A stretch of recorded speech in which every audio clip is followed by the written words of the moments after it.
বাসর ঘরে নবজাতক শিশুকে কোলে নিয়ে জুবুথুবু হয়ে বসে আছে 15 বছরের মেয়ে নূরা। পুরো নাম নুসরাত জাহান নূরা। ওর কোলে শিশুটি পুত্র সন্তান। তখন থেকে ছেলেটি কেঁদে চলেছে, কিন্তু নূরা কিছুতেই কান্না বন্ধ করতে পারছে না। বাচ্চাটা তো ওর নিজের সন্তান না, আর বাচ্চা সামলানোর অভিজ্ঞতাও ওর নেই। হয়তো অভিজ্ঞতা এতদিনে হয়ে যেত, তবে আল্লাহ তাআলা চাননি বলে আর হয়নি। অতীত মনে হতেই চোখের কোণ বেয়ে উষ্ণ তরল গড়িয়ে পড়ে। বাচ্চাটার কান্না কিভাবে বন্ধ করবে? বিছানা থেকে নামার জন্য উদ্যত হতেই রুমে প্রবেশ ঘটে ওর বরের, আরশাদ চৌধুরী, যে কিনা গুনে গুনে ওর চেয়ে 16 বছরের বড়। লোকটার গলার স্বর গম্ভীর। যখন কথা বলে নূরার রক্ত হিম হয়ে যায়। নূরা এখন পর্যন্ত লোকটার মুখের দিকে তাকিয়ে দেখেনি, শুধু গলার স্বর শুনেছে। আরশাদ গম্ভীর আর কিছুটা রাগী স্বরে বলে, তখন থেকে কাঁদছে, শুনতে পাচ্ছ না? খাওয়াচ্ছ না কেন ওকে? নূরা মিনমিন করে বলে, কি খাওয়ামো? এখানে তো দুধ নাই। তোমাকে এনেছে কি করতে? তোমার প্রাক্তন শ্বশুর শাশুড়ি তোমাকে কিছু বলেনি? মাথা নাড়াই নূরা। আরশাদ আগের মতো একই সুরে বলে, তুমি ওকে খাওয়াবে, নিজের ব্রেস্ট ফিডিং করা ওকে। নূরা তড়িৎ গতিতে মুখ তুলে তাকায়। আরশাদের গম্ভীর রাগী চোখ মুখ দেখে সাথে সাথেই মাথা নত করে নেয়। 30 মিনিটের মধ্যে ওকে ঘুম পাড়াবে। 30 মিনিট পর আমি রুমে আসবো। মাথা নাড়ায় নূরা। আরশাদ রুম থেকে বেরিয়ে যায়। নূরা বাচ্চাটাকে নিয়ে বিছানায় উঠে বসে, আবার বাচ্চাটাকে ফিডিং করাতে শুরু করে। প্রথমে অবশ্য ওর অনেক সুসুরি লাগছিল আর অস্বস্তি বোধও হচ্ছিল। বারবার সরিয়ে নিচ্ছিল বুক থেকে। বাচ্চাটা খেতে পেয়েও আবার না পেয়ে আগের চেয়ে জোরে জোরে কাঁদতে শুরু করেছিল। আরশাদের ভয়ে নিজের সব অস্বস্তি বোধ দূরে ঠেলে খাওয়াতে শুরু করেছে। ঠিক 30 মিনিট পরেই রুমে আসে আরশাদ। বিছানার দিকে তাকিয়ে দেখে ওর ছেলে আব্রাহাম ঘুমিয়ে গেছে, আর নূরা আব্রাহামের পাশে শুয়ে আছে। এই মেয়ে, ঘুমাতে বলেছি তোমাকে আমি। মাত্রই শুয়েছিল নূরা, চোখে ঘুমও ধরা দিয়েছিল। আরশাদের রাগী গম্ভীর স্বর শুনে ভয়ে তাড়াতাড়ি উঠে বসে। বিছানা থেকে নেমে শাড়ি চেঞ্জ করো। কথাগুলো বলে নিজের ড্রেস হাতে ওয়াশরুমে প্রবেশ করে। নোরা বন্ধ হওয়া ওয়াশরুমের দরজার দিকে তাকিয়ে উপরের দিকে মুখ তুলে তাকায়। বিড়বিড় করে বলে, আল্লাহ, কি এমন পাপ করছিলাম আমি? আমার এত কষ্ট তুমি কেন দাও? এক জাহান্নাম থেকে তুইল্লাইন না আবার কই ফালাইলা? 10 লক্ষ টাকার বিনিময়ে 15 বছরের ধর্ষিতা নুরাকে কিনে এনে বিয়ে করেছে আরশাদ চৌধুরী। অবশ্য নুরা শুধু ধর্ষিতা নয়, বিধবাও। যেই ছেলে ধর্ষণ করেছিল, বিচারের সময় গ্রামের মানুষ সেই ছেলের সাথেই ওকে বিয়ে দিয়ে দিয়েছিল। এমন ধর্ষিতা মেয়েকে তো অন্য কেউ বিয়ে করতে চাইবে না। তাছাড়া ওর বাবা মাও কেউ বেঁচে নেই, তাই ওর পক্ষ নিয়ে লড়াই করার মতো কেউ নেই। গ্রামের মেম্বার চেয়ারম্যান যা ফয়সালা করে দিয়েছিল, নুরার দরিদ্র ভ্যান চালক কাকা তাই মেনে নিয়েছিল। এছাড়া আর উপায় কি? তিনি তো নুরাকে আর কোথাও বিয়ে দিতে পারতেন না। এই সমাজে ভুক্তভোগীরা ন্যায় বিচার পায় না। ভুক্তভোগীদেরকেই কোণঠাসা করে রাখে সমাজ ব্যবস্থা। আর সেই ভুক্তভোগী যদি হয় নিম্নবিত্ত পরিবারের সদস্য, তাহলে তো কথাই নেই। নুরার সাথে অন্যায় হলেও ন্যায় বিচার পাইয়ে দেয়নি কেউ। ভ্যান চালক কাকাও সেরকম কোনো ব্যবস্থা নেয়নি তখন। তার অত টাকা পয়সা নেই মানুষের পিছনে পিছনে দৌড়ে দৌড়ে খরচ করার মতন। নুরার এবার কি করার ছিল? গ্রামের মানুষ যা করেছে সেটাই নিয়তি হিসেবে মেনে নিয়েছিল। বিয়ের 7 মাস পর স্বামী নামক সেই জানোয়ার ধর্ষক মানুষের হাতে গণপিটুনি খেয়ে মারা যায়। তখন নুরা 7 মাসের গর্ভবতী ছিল। স্বামী মারা যাওয়ার 3.5 মাস পর শ্বশুর শাশুড়ি মিলে ওকে 10 লক্ষ টাকার বিনিময়ে বিক্রি করে দিয়েছে আরশাদ চৌধুরীর কাছে। ওর ভাগ্যটা এত ভালো কেন? 14 বছর বয়সে এক পুরুষের লালসার শিকার হয়ে তার বউ হয়ে গিয়েছিল। 15 বছর বয়সে গর্ভবতী অবস্থায় আবার বিধবাও হয়ে গিয়েছিল। ভাগ্যের ফেরে আবারও 15 বছর বয়সে আরেক পুরুষের বউ হয়ে গেল আজ। এখানেও যে ভালো থাকবে না, সুখে থাকবে না, সেটা প্রথমেই বুঝতে পেরেছে। 10 লক্ষ টাকা দিয়ে কিনে এনে ওকে মোটেও রানী বানিয়ে রাখবে না আরশাদ, এটা বুঝতে পেরে গেছে নুরা। দেখা যাক ভাগ্যে এবার কি আছে। আরশাদ ওয়াশরুম থেকে বেরিয়ে এসে দেখে নুরা এখনো আগের মতোই দাঁড়িয়ে আছে। কিছুটা ধমকে সুরে বলে, এখনো দাঁড়িয়ে আছো কেন? 2 মিনিটের মধ্যে কাপড় চোপড় খুলে বিছানায় আসবে। কথাগুলো বলতে বলতে মেন লাইট অফ করে ড্রিম লাইট অন করে বিছানায় বসে। নুরা যেন বরফের মতো জমে গেছে, ওর মধ্যে একটুও নড়াচড়া নেই। শ্বাসও বোধ হয় নিচ্ছে না। আরশাদ পুনরায় ধমক দিয়ে বলে, এই মেয়ে, কথা কানে যাচ্ছে না? কি বলেছি আমি? 2 মিনিটের মধ্যে আমি যেভাবে বলেছি সেভাবে চাই তোমাকে আমার সামনে। আব্রাহামকে বুকে আগলে ধরে একপাশে জড়সড় হয়ে শুয়ে আছে নূরা। আব্রাহাম এতক্ষণ জেগেই ছিল, একটু আগেই ঘুমালো। ছোট মেয়েটার নাজুক দেহখানা ব্যথায় জর্জরিত হয়ে আছে। চোখের কোণ বেয়ে গড়িয়ে পড়ছে পানি, তবে কান্নার শব্দ নেই, নেই কোনো অভিযোগ। যন্ত্রণায় দম বন্ধ হয়ে আসলেও শ্বাস ফুরাচ্ছে না। জীবন ওকে যা দিয়েছে তার চেয়ে বেশি কেড়েই নিয়েছে। আনন্দের চেয়ে বেশি কষ্টই সহ্য করেছে বেশি। চোখ তুলে আরশাদের দিকে তাকায়। লোকটা উপর হয়ে শুয়ে আছে, মুখ ওর দিকেই ফিরিয়ে রাখা। গম্ভীর রাগে চোখ মুখ এখন শান্ত। লোকটা ভীষণ পাষাণ, ওকে অনেক কষ্ট দিয়েছে। একটুও দয়া মায়া নেই লোকটার মধ্যে। চোখ বন্ধ করে নেয় নূরা। ডুবে যায় সেই সন্ধ্যায়। নূরার কাকি হাঁস মুরগি পালন করেন। সন্ধ্যা হয়ে যাওয়ার পরেও হাঁসগুলো খাল থেকে উঠে আসছিল না বাড়িতে। কাকি হাঁসগুলোকে ধাওয়া দিয়ে বাড়িতে নিয়ে আসার জন্য নূরাকে খালে পাঠায়। বেশি দেরি হয়ে গেলে শেয়াল ধরে ধরে খেয়ে ফেলে, নয়তো মেরে ফেলে। হাঁসগুলোকে ধাওয়া দিয়ে খাল থেকে তুলে নেয় নূরা। নিজে যখন উঠতে যাবে তখন হুট করে ওর সামনে এসে দাঁড়ায় অনিক। ছেলেটাকে দেখেই চমকে ওঠে নূরা।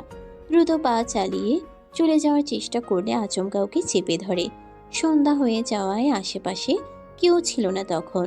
খালের আশেপাশে বাড়িঘরও নেই।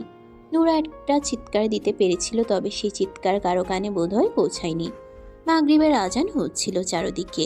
14 বছরের হ্যাংলা পাতলা নূরা 25 বছরের এক তাগড়া জোয়ান ছেলের সাথে পেরে ওঠে না। অনেক নামক নরপশুর লালসার শিকার হয় সেই সন্ধ্যায়। নূরার কাকি বাড়ির সব কাজ শেষ করে ছেলেকে নিয়ে নূরাকে খুঁজতে বের হন। উনার ভীষণ রাগ হচ্ছিল নূরার উপর। নূরার কাকা তখনও বাড়িতে ফেরেনি। নূরা এমনিতে কোনোদিন সন্ধ্যার পর বাড়ির বাইরে থাকে না। আজকে হাঁসগুলো নিয়ে আসার জন্য গিয়ে কোথায় বসে আছে কে জানে। আশেপাশের প্রতিবেশীর বাড়িতে খোঁজ খবর নিয়ে খুঁজে না পেয়ে খালের পাড়ে এগিয়ে আসেন। গলা ছেড়ে দুই মা ছেলে নূরার নাম ধরে ডাকতে শুরু করে। ডাকাডাকির এক পর্যায়ে টর্চ লাইটের আলোয় খালের আশেপাশে নজর বুলায়। খালের পাড়ে তৈরি হওয়া ছোট ছোট আগাছার ঝোপ ঝাড় নাড়াচাড়া করছে। কৌতূহল নিয়ে দুজন আগায় ঝোপের দিকে। শেয়াল বা কুকুরও হতে পারে, তবুও মনে সাহস জুগিয়ে আগায় দুজন। কাছে এগিয়ে আসতেই তড়িৎ গতিতে উল্টো ঘুরে দাঁড়ায় নূরার 13 বছরের চাচাতো ভাই নূর নবী। নূরার গায়ে কাপড় নেই, ওড়না দিয়ে হাত মুখ বাঁধা, জামা দিয়ে পা বেঁধে রাখা, হাতের সাথে উল্টো করে। উঠে দাঁড়ানোর কোনো উপায় নেই। নূরার কাকি নূরার অবস্থা দেখে শকড হয়ে দাঁড়িয়ে আছেন। নূরার সাথে কি হয়েছে বুঝতে একটুও বাকি নেই। নূরা সামানে ছটফট করছে আর গড়াগড়ি খাচ্ছে। গড়াগড়ি খাওয়ার কারণেই আগাছাগুলো নড়ছিল এতক্ষণ। কাকি দ্রুত নূরার হাত পা খুলে কাপড় পরিয়ে দেন। ব্লিডিং হচ্ছে এখনো, শরীরের জায়গায় জায়গায় কামড়ের দাগ। নূরা কাকিকে জড়িয়ে ধরে হাউমাউ করে কেঁদে ওঠে। নূর নবী তখনও উল্টো ফিরে দাঁড়িয়ে আছে। নূরাকে নিয়ে নূরার কাকা কাকি আর গ্রামের কয়েকজন প্রভাবশালী লোক অনেকদের বাড়িতে আসে। বখাটে অনেক তখন বাড়িতেই ছিল। অনেক অস্বীকার করতে পারেনি কিছুই। নূরাকে খালের দিকে আগাতে দেখে পিছু নিয়েছিল অনেক। নূরার উপর ওর নজর ছিল অনেক আগে থেকেই। গ্রামের অনেক মেয়েকে উত্ত্যক্ত করত অনেক, এটা গ্রামের অনেক মানুষই জানে। পরের দিন বড় করে সালিশ বসে। সেখানে ফয়সালা হয় নূরাকে 2 লক্ষ টাকা কাবিনে বিয়ে করবে অনেক। দুই পক্ষ মেনে নেয়, এছাড়া আর কোনো উপায় ছিল না। অনেক আয় রোজগার করতো না কিছু। বাপের টাকায় ঘুরে ফিরে বেড়াতো, নেশাপানি খেত, পড়াশোনাও করেনি। অনেকের বাবার একটা ছোটখাটো চায়ের স্টল ছিল, সেখানেও সেরকম আয় হতো না। গ্রামের মানুষের নজরে তখন তারা খারাপ পরিবার। মানুষের কটু কথা হাসাহাসি চলতেই থাকতো রোজ। বিয়ের আগে রেপ হলেও বিয়ের পর হতো ম্যারিটাল রেপ। প্রায় প্রতি রাতে ব্যথায় জর্জরিত করে দিত অনেক। নোরা কাঁদলে গলা চেপে ধরতো, ভয় দেখাতো, গায়ে হাত তুলতো। ছোট মেয়েটা ভয়ে চুপচাপ সব সহ্য করে নিত, কাউকে কিছু বলার সাহস পেত না। 2 মাস পরেই বুঝতে পারে গর্ভে সন্তান চলে এসেছে।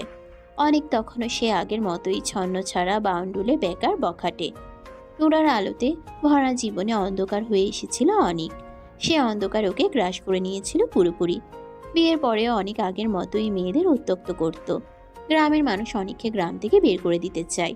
গ্রামের মানুষ বের করে দেওয়ার আগেই অনেকের বাবা মা নোরা আর অনেককে নিয়ে পাড়ি জমায় ঢাকায়।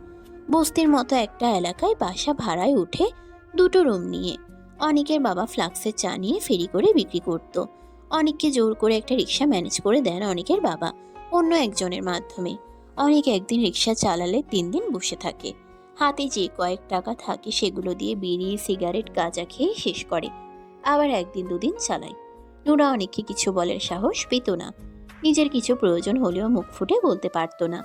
অনেকের প্রতি ভালোবাসা বলতে ছিল না কিছুই ওর মনের মধ্যে। যা ছিল তা শুধুই ঘৃণা রাগ আর ক্ষোভ। এভাবেই দিন আগাতে থাকে। নুরা তখন 7 মাসের গর্ভবতী। বিকেলে রান্নার প্রস্তুতি নিচ্ছিল। ওদের ঘরে দুয়ারে অনেক মানুষের ভিড় জমে যায়। কান্নার শব্দ ভেসে আসে ওর কানে।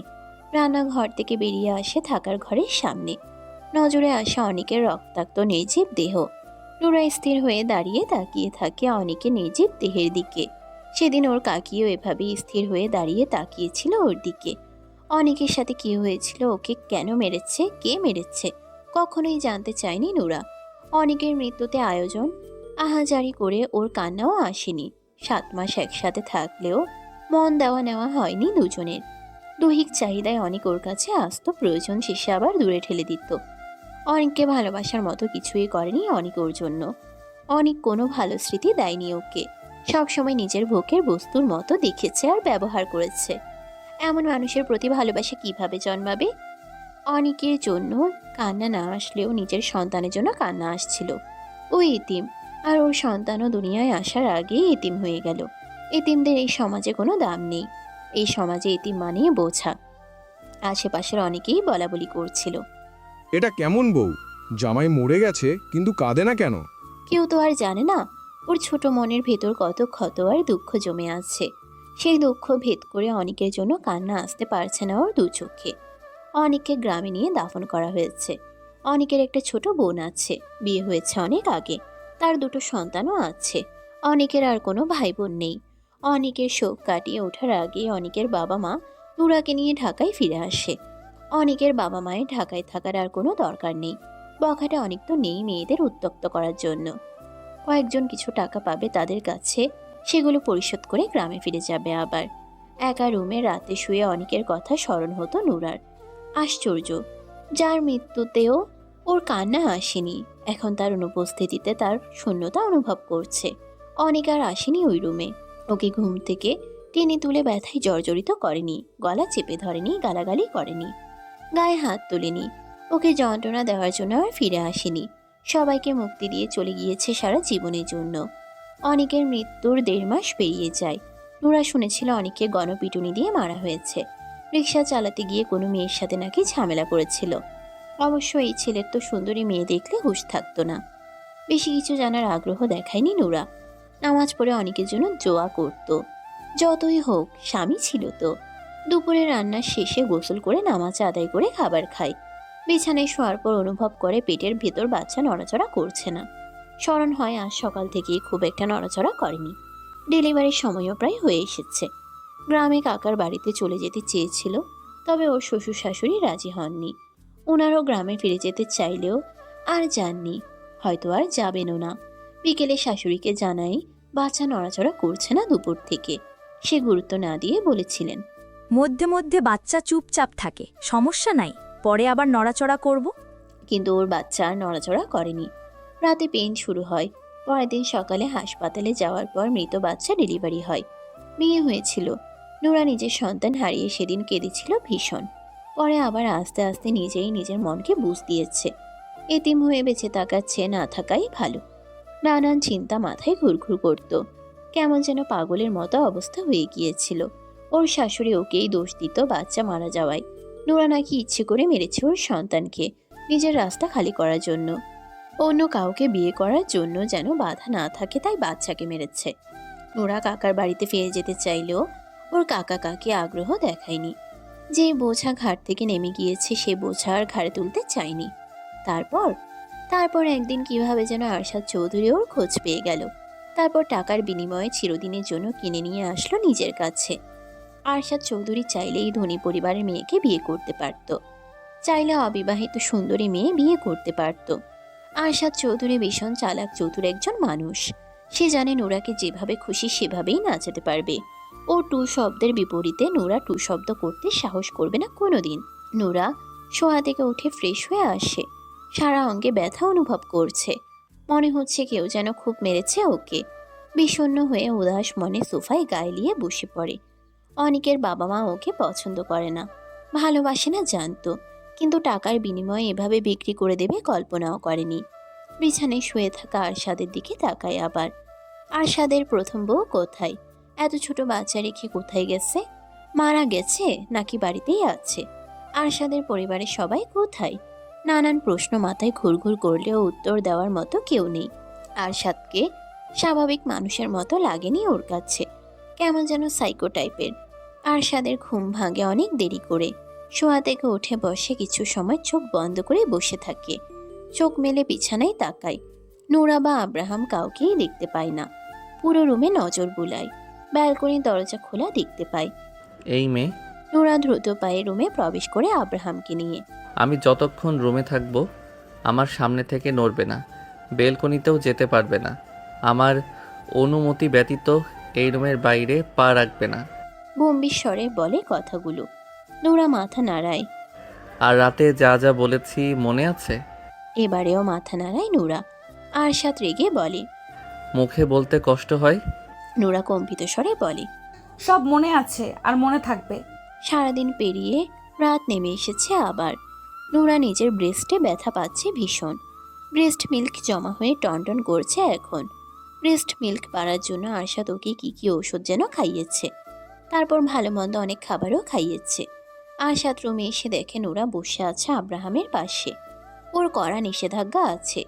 ও রুমে না আসা পর্যন্ত নোরা শুতে পারবে না। ওর জন্য নোরাকে অপেক্ষা করতে হবে রোজ রাতে। খাবার খেয়েছে দুজনেই। ঘন্টা খানিক আগে আরশাদ রুম থেকে বেরিয়েছিল। আরশাদ ফ্রেশ হয়ে আসে।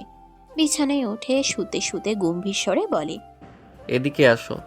নোরা ভয়ে ভয়ে কিছুটা এগিয়ে আসে। আরশাদ ওকে চিৎ করে শুয়ে নিজে উপরে উঠে যায়। বক্ষে মুখ গুজতেই নোরার মুখ দিয়ে আহ শব্দ বেরিয়ে আসে ব্যথায়। আরশাদ মুখ তুলে তাকায়, রাগী গলায় বলে। কোনো রকম শব্দ করতে নিষেধ করেছি কিনা? নোরা ভয়ে ভয়ে কম্পিত স্বরে বলে। বুকে অনেক ব্যথা পাচ্ছি, ব্যথায় টনটন করছে এখন। আয়শাদ চোখ নামিয়ে বুকের দিকে নজর বুলায়। নোরা কিছু বুঝে ওঠার আগেই ডান হাত তুলে চাপ প্রয়োগ করে। প্রচণ্ড ব্যথায় আর্তনাদ বেরিয়ে আসে নোরার মুখ দিয়ে। আরশাদ রেগে চিবিয়ে চিবিয়ে বলে। এই মেয়ে, সাউন্ড করতে নিষেধ করেছি আমি?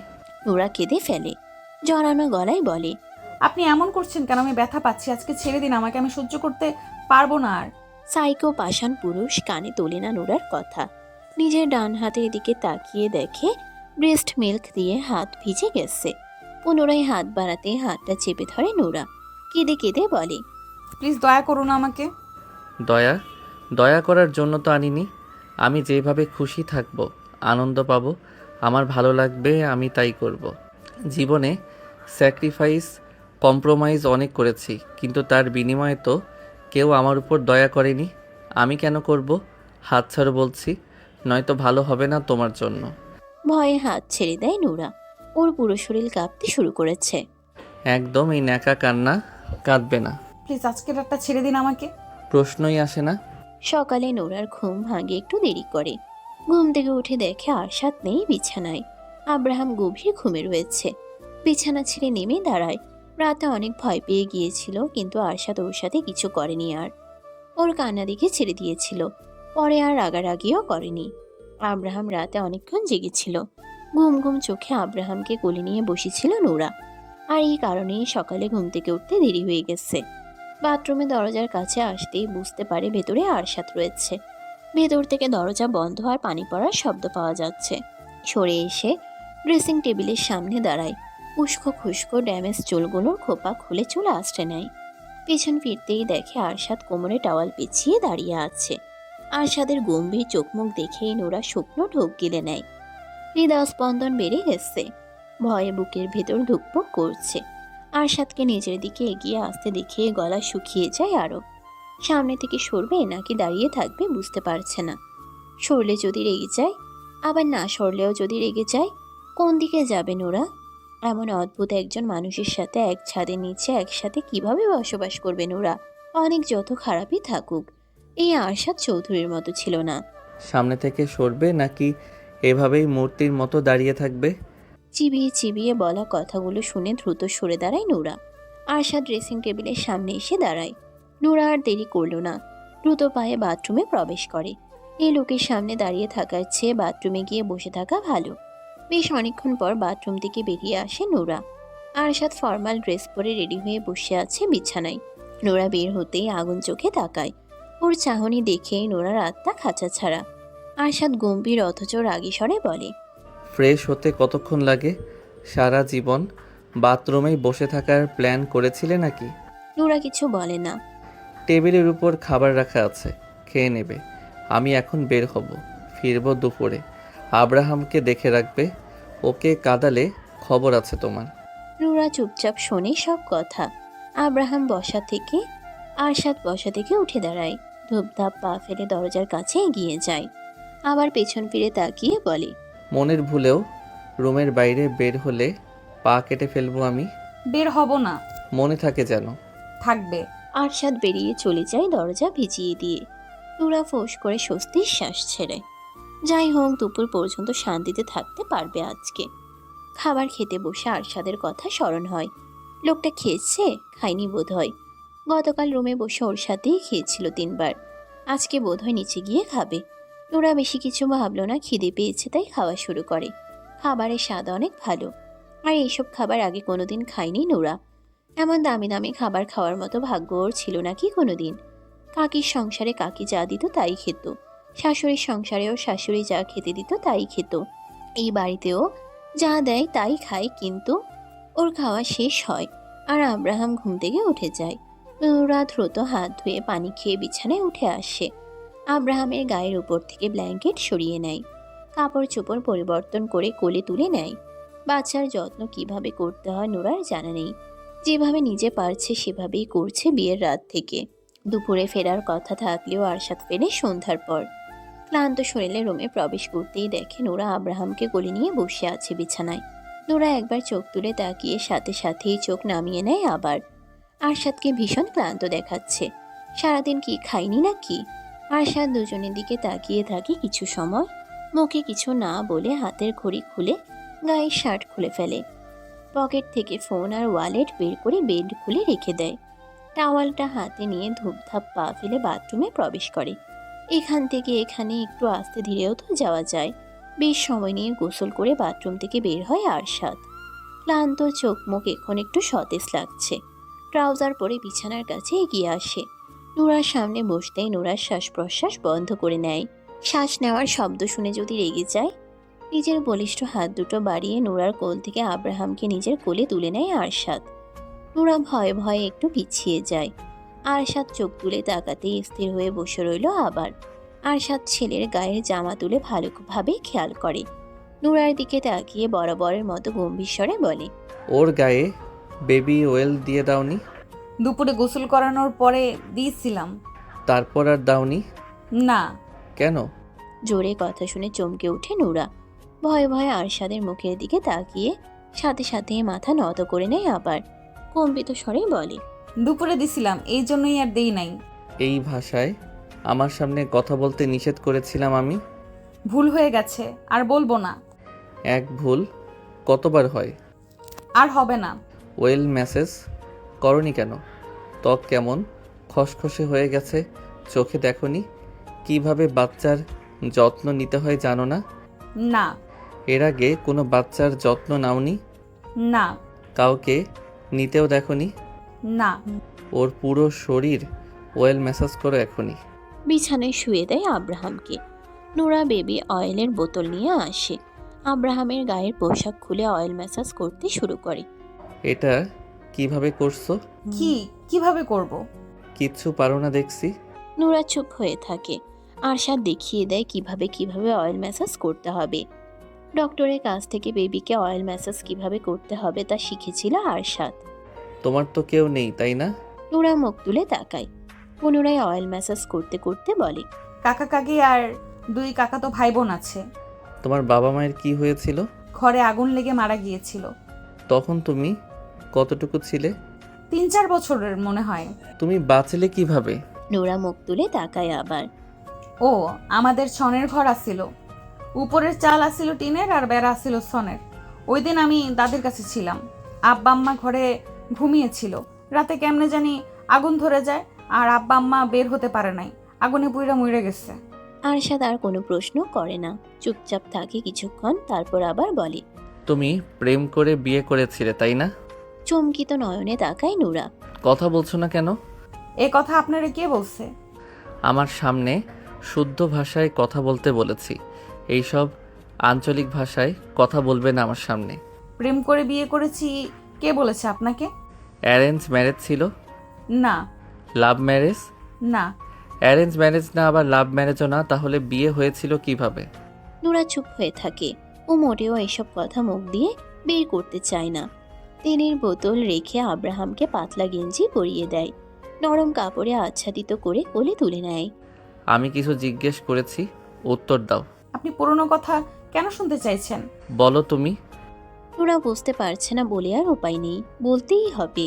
মাথা নত করে আব্রাহামের মুখের দিকে তাকিয়ে বলতে শুরু করে সেদিন সন্ধ্যা থেকে পরের দিন বিয়ে হওয়া পর্যন্ত সকল ঘটনা। নুরার কথা শেষ হতে আশার চোখ বন্ধ করে নেয়, লম্বা শ্বাস টেনে নিয়ে ফোঁস করে ছাড়ে। বুকের ভিতর কিছু একটা হচ্ছে। কিছু সময় পর চোখ মেলে তাকায়। নুরা এখনো আব্রাহামের মুখের দিকে তাকিয়ে আছে। ওর চোখ দুটো থেকে টপ টপ করে পানি গড়িয়ে পড়ছে আব্রাহামের গায়ের উপর। আরশাদ পুনরায় গম্ভীর স্বরে বলে। বিয়ের পর থেকে শেষ পর্যন্ত বলো, কোনো কিছু যেন বাদ না পড়ে। নুরা নিচের দিকে দৃষ্টি রেখেই শুরু থেকে শেষ পর্যন্ত খুলে বলে সব। ওর হেঁচকি উঠে গেছে। আরশাদ হাত বাড়িয়ে ছেলেকে কোলে তুলে নেয়, ক্ষুব্ধ স্বরে বলে। ওই দুজন আমাকে মিথ্যে বলেছে তাহলে? নুরা চোখের পানি মুছে মুখ তুলে তাকায়। আরশাদের কথাগুলো বুঝতে পারেনি বোধ হয়। কে মিথ্যে বলেছে এটা জিজ্ঞেস করার সাহস হচ্ছে না ওর। আরশাদ আবার বলে। তুমি মিথ্যে বলেছ না তো আমাকে? নুরা দ্রুত দুদিকে মাথা নাড়ায়। আমি কিন্তু মিথ্যে একদম সহ্য করতে পারি না। খোঁজ নিয়ে যদি জানতে পারি তুমি আমাকে মিথ্যে বলেছ, তাহলে তোমার কি অবস্থা করব কল্পনাও করতে পারবে না। আমি মিথ্যে বলিনি আপনাকে। এত কিছু হওয়ার পরেও তুমি কেন তোমার কাকার বাড়িতে ফিরে যাওনি? ফিরে যেতে চেয়েছিলাম, কিন্তু কাকা কাকি নিতে চাইনি। ঘাট থেকে নেমে যাওয়া বোঝার ঘাড়ে তুলতে চাইনি। আমাকে অনেকের বাবা মার সাথেই মানিয়ে নিয়ে থাকতে বলেছিল। যাও, মুখ ধুয়ে আসো। নুরা বিছানা থেকে নেমে বাথরুমে প্রবেশ করে। বাথরুমে প্রবেশ করেই শব্দ করে কেঁদে ওঠে, দ্রুত নিজের মুখ নিজেই চেপে ধরে কান্নার শব্দ বন্ধ করার জন্য। রুমে বসে থাকা আরশাদ নুরার কান্না স্পষ্ট শুনতে পেয়েছে। এতক্ষণ ওর সামনে বসে থাকায় কাঁদতে পারছিল না। বসা থেকে উঠে ছেলেকে কোলে নিয়ে রুম থেকে বেরিয়ে যায়। নুরা বাথরুম থেকে বেরিয়ে হাত মুখ মুছে নেয়। আরশাদ রুমে নেই এখন। বাথরুম থেকে বের হতে কি বেশি দেরি করে ফেলেছে? আরশাদ কি রাগারাগি করবে ওর উপর? মনে মনে ভয় পাচ্ছে নুরা। বিছানার দিকে আগাতেই গলা খাকারি দিয়ে রুমে প্রবেশ করে একজন মেয়েট। কাচের ছোট গোল টেবিলের উপর ট্রে রেখে রুম থেকে বেরিয়ে যায়, খালি জগ দুটো হাতে নিয়ে। আরশাদ রুমে প্রবেশ করে। ওকে দেখে একপাশে জড়সড় হয়ে দাঁড়ায় নুরা। আব্রাহাম ঘুমিয়ে গেছে। বিছানায় শুয়ে দিয়ে ঢেকে দেয় আরশাদ।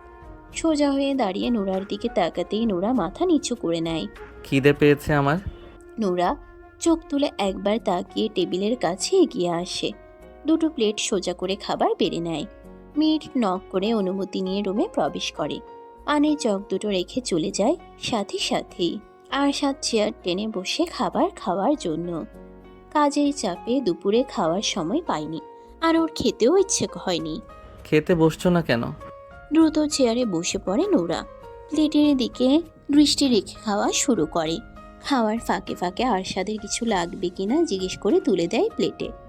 খাওয়া শেষে আরশাদ রুম থেকে বেরিয়ে যায়। নুরা প্লেট বাটিগুলো গুছিয়ে রেখে বিছানায় এসে বসে। এখন ওর শুয়ে ঘুমোতে ইচ্ছে করছে। দুর্বল শরীর থাকায় অলসতা ভর করেছে খাওয়ার সাথে সাথেই। 10টার পর রুমে ফিরে আসে আরশাদ। বিছানার দিকে তাকিয়ে দেখে নুরা ঘুমে দুলছে রীতিমতো। চোখ দুটো অনেক কষ্টে মেলে রেখেছে। দরজা লাগিয়ে ফ্রেশ হয়ে এসে পানি খায়। রুমের মেইন লাইট অফ করে ট্রিম লাইট অন করে, তারপর বিছানায় উঠে বসে। আরশাদকে রুমে ফিরে আসতে দেখে নুরার ঘুমটুম সব পালিয়ে গেছে। আমার দিকে ঘুরে বসো। আরশাদের রাশভারী গম্ভীর স্বর শুনে নুরার ভিতর পর্যন্ত কেঁপে ওঠে। এতটা গম্ভীর হয়ে কেউ কিভাবে কথা বলতে পারে? নুরা ঘুরে বসে। আরশাদ আব্রাহামের দিকে দেখিয়ে বলে। ওর নাম কি? আব্রাহাম চৌধুরী। ওর বাবার নাম? নোরা মুখ তুলে তাকায়। এমন অদ্ভুত প্রশ্নগুলো কেন করছে ওকে? ওর বাবার নাম কি? আরশাদ চৌধুরী। ওর মায়ের নাম? নোরা এবার আর কিছু বলতে পারে না। আব্রাহামের মায়ের নাম তো ওর জানা নেই। ও তো শুধু আব্রাহাম আর আরশাদের নাম শুনেছিল, তাছাড়া আর কারো নাম জানে না এই বাড়ির। আরশাদের বাবার নামটাও ভুলে গেছে। কিছু জিজ্ঞেস করেছি আমি? নোরা চুপ হয়ে থাকে। আরশাদের মেজাজ আরও গরম হতে শুরু করে। চিবিয়ে চিবিয়ে বলে। আব্রাহাম কি হয় তোমার? নোরা ভয় পেলেও চুপ হয়ে আছে। কি বলবে মাথায় আসছে না কিছু। ভয়ে বোধ বুদ্ধি লোপ পেয়েছে। আমি কে হই তোমার? স্বামী। তাহলে আমার ছেলে কি হবে তোমার? ছেলে। ও কার পেট থেকে হয়েছে? নোরা আবার চুপ হয়ে থাকে। আরশাদ মেজাজ হারিয়ে নোরার চোয়াল চেপে ধরে মুখের দিকে তুলে বলে। আব্রাহাম আমার আর তোমার ছেলে। ওর বাবা আমি আর মা তুমি। ও তোমার পেট থেকে হয়েছে। কার পেট থেকে হয়েছে? নোরা ভয়ে ভয়ে কম্পিত স্বরে বলে। আমার। ওর মা কে? আমি। ওর বাবা মা কে? আমি আর আপনি। হ্যাঁ, সারা জীবন মনে থাকে যেন এই কথাগুলো। আমরা আসল সত্যি জানলেও পুরো দুনিয়া জানবে ও তোমার পেট থেকে হয়েছে। ওর আসল বাবা মা আমরা, বুঝতে পেরেছো? হ্যাঁ। আরশাদ নোরার চোয়াল ছেড়ে দেয়। এক টানে শুয়ে দেয় বিছানায়। মুহূর্তেই নিজে উঠে যায় নোরার উপরে। ঘাড়ে মুখ বুঝতেই বুঝতে পারে নোরা নাক টানছে। বিরক্তিতে মুখ তুলে তাকিয়ে রাগী স্বরে বলে। কি হয়েছে? ছেড়ে দিন আমাকে। গতকাল কি বলেছিলে মনে নেই? বুকে ব্যথা পাচ্ছি। কথা বলতে বলতে কেঁদে ফেলে নোরা। নোরার কান্না দেখে ওর বুকের উপর থেকে নেমে আসে আরশাদ। বিরক্তি নিয়ে বলে। ফ্যাস ফ্যাস করে কাঁদা বন্ধ করো, নয়তো মুখের ভেতর কাপড় গুজে দিব। নোরা আব্রাহামের দিকে ফিরে শোয়। কান্না গিলে নেয় দ্রুত। চোখ দিয়ে গল গল করে পানি ছড়লেও মুখ দিয়ে শব্দ বের হচ্ছে না তার। একটু পর পর শুধু শরীর ঝাঁকিয়ে দিচ্ছে। আরশাদ রাগী স্বরে বলে। আমি ওই দিকে ফিরতে বলেছি। নোরা দ্রুত চিত হয়ে শোয়। আবার জড়িয়ে ধরো। নোরা আগের মতোই শুয়ে থাকে। আরশাদ আগের চেয়েও বেশি রেগে চিবিয়ে চিবিয়ে বলে। কি বলেছি কানে যাচ্ছে না? স্পেশালভাবে শোনাতে হবে? এক কথা কতবার বলতে হয়? নোরা আরশাদের শরীর ঘেঁষে এসে কাঁধ হয়ে জড়িয়ে ধরে। আরশাদ নিজেও কাঁধ হয়ে চার হাত পা দিয়ে পেঁচিয়ে ধরে নোরাকে। নোরার হ্যাংলা পাতলা দেহখানা আরশাদের বলিষ্ঠ দেহের অর্ধেক। কথায় কথায় কান্না করা মানুষ আমার একদমই পছন্দ নয়। আমার সামনে কেঁদে কেঁদে আমার মেজাজ গরম করবে না একদম। নোরা কিছু বলে না। ওর ইচ্ছে করছে আরশাদকে নিচের কাছ থেকে ঠেলে সরিয়ে দিতে। অস্বস্তি হচ্ছে, হাঁসফাঁস লাগছে, দম বন্ধ হয়ে আসছে। এই বাহুবন্ধন থেকে মুক্ত হতে পারলেই ভালো লাগতো। সময় গড়ানোর সঙ্গে সঙ্গে নোরা ঘুমিয়ে যায় আরশাদের বুকে মুখ গুজে। আরশাদের বাহুবন্ধনে জড়সড় হয়ে ওর বুকের সাথে মিশে আছে নোরা। আরশাদের চোখে ঘুম নেই আজ। অবশ্য অনেকগুলো দিন ধরেই ওর চোখে ঘুম নেই সেভাবে। গত রাতে ঘুমটা একটু ভালো হয়েছিল। আরশাদ প্রথম বিয়ে করেছিল 25 বছর বয়সে। পড়াশোনা শেষ করেই বিয়েটা করেছিল বাবা মায়ের পছন্দে। মেয়েটা ছিল ভীষণ সুন্দরী, দেখলেই চোখ জুড়িয়ে যেত। বউকে সে অনেক ভালোবাসতো আরশাদ। নিজের সবটা দিয়ে ভালোবেসেছিল, অন্ধের মতো বিশ্বাস করত। বিয়ের 3 বছর পেরিয়ে যাওয়ার পরেও বাচ্চা হচ্ছিল না। 3 বছর পর থেকেই বিভিন্ন ডাক্তারের কাছে দৌড়াদৌড়ি শুরু করে দুজন। প্রথম দুজনের একজনেরও কোনো রকম সমস্যা ধরা পড়তো না। এভাবেই আরো 2 বছর পেরিয়ে যায়। বাড়ির সবাই বাচ্চার জন্য পাগল হয়ে গিয়েছিল, সাথে আরশাদ নিজেও। আবার পরীক্ষা নিরীক্ষা করার পর জানা যায় আরশাদ কোনোদিন বাবা হতে পারবে না। সমস্যা ওর নিজের, ওর বউয়ের কোনো সমস্যা নেই। আরও কয়েকটা হসপিটালে গেলে একই কথা বলে। আরশাদ পুরোপুরি ভেঙে পড়ে। খাওয়া দাওয়া ঘুম সব বাদ। বাড়ির সবাই ওকে সান্ত্বনা দেওয়ার চেষ্টা করতো, ওকে বোঝাতো। কিন্তু ওর বউ, সে কখনো ওকে সান্ত্বনা দিত না, ওকে বোঝানোর চেষ্টা করতো না। আরশাদ ভেঙে পড়লেও ওর বউ ছিল স্বাভাবিক, যেন কিছুই হয়নি। এভাবে আরও অনেকগুলো দিন পেরিয়ে যায়। আরশাদ তখন পুরোপুরি ভঙ্গুর, ডিপ্রেশন হতাশায় ডুবে আছে। বাবা হতে না পারাটা ওর কাছে সবচেয়ে বড় হার। এই জীবন যেন পুরোটাই বৃথা। একদিন দুপুরবেলা আরশাদ শুয়েছিল বিছানায়। ওর বউ শাইলা গোসল করার জন্য বাথরুমে প্রবেশ করে। একটু পরেই ফোন কেঁপে ওঠে। সাইলেন্ট করা রয়েছে ফোনটা। ফোন হাতে নিয়ে দেখে নাম্বার সেভ করা নেই। শাইলার ফোন দেখে আর রিসিভ করে না আরশাদ। পরপর দুবার রিং বেজে কেটে যায়। আবার গলা আসতেই রিসিভ করে কানে ধরে। কিছু বলার আগে অপর পাশ থেকে ভেসে আসে পুরুষালী গলার স্বর। কথা বলতে গিয়েও থেমে যায় আরশাদ। অপর পাশ থেকে কিছুক্ষণ বকবক করে সারা শব্দ না পেয়ে কল কেটে দেয়। আরশাদ ফোনের লক খুলে হোয়াটসঅ্যাপে প্রবেশ করে। বিয়ের এতগুলো বছর সেদিন প্রথম বউয়ের ফোন ঘাটাঘাটি করে আরশাদ। আর যা জানতে পারে তাতে ওর পুরো দুনিয়া ওলট পালট হয়ে যায়। নিজের চোখেও যেন বিশ্বাস করতে পারছিল না। রীতিমতো ওর শরীরে কম্পন সৃষ্টি হয়ে যায়। ওর শ্বাস নিতেও কষ্ট হচ্ছিল তখন। যাকে এত ভালোবাসলো, যার জন্য এত কিছু করলো, শেষ পর্যন্ত সে ওকে এভাবে ঠকালো, ওর সাথে এত বড় প্রতারণা করলো। দিনের পর দিন ওর বিশ্বাসের সুযোগ নিয়ে ওকে ঠকিয়ে গেল। আর ও বুঝতেই পারেনি ভালোবেসে কতটা অন্ধ হলে এভাবে চোখ বন্ধ করে কেউ বিশ্বাস করে। শায়লার আচরণে সন্দেহ করার মতো অনেক কিছু ছিল, তবে ভালোবাসে অন্ধ হয়ে থাকার কারণে সেসব চোখে পড়েনি আগে। শায়লা বাথরুম থেকে বেরিয়ে দেখে আরশাদ ওর ফোন হাতে নিয়ে বিছানায় বসে আছে চুপচাপ। রাগে চোখ মুখ ভয়ঙ্কর দেখাচ্ছে। শায়লা ভয় পেয়ে যায় ওর চোখ মুখ দেখে। এর আগে কোনোদিন আরশাদকে এমন রূপে দেখেনি। আরশাদ ভীষণ রাগী মানুষ, শায়লা জানে, তবে ওর সাথে কোনোদিন উঁচু গলায় কথা বলেনি এখন পর্যন্ত। শায়লাকে দেখে ফোন হাতে নিয়ে বিছানা থেকে নেমে দাঁড়ায় আরশাদ। চুপচাপ দাঁড়ায় সামনে।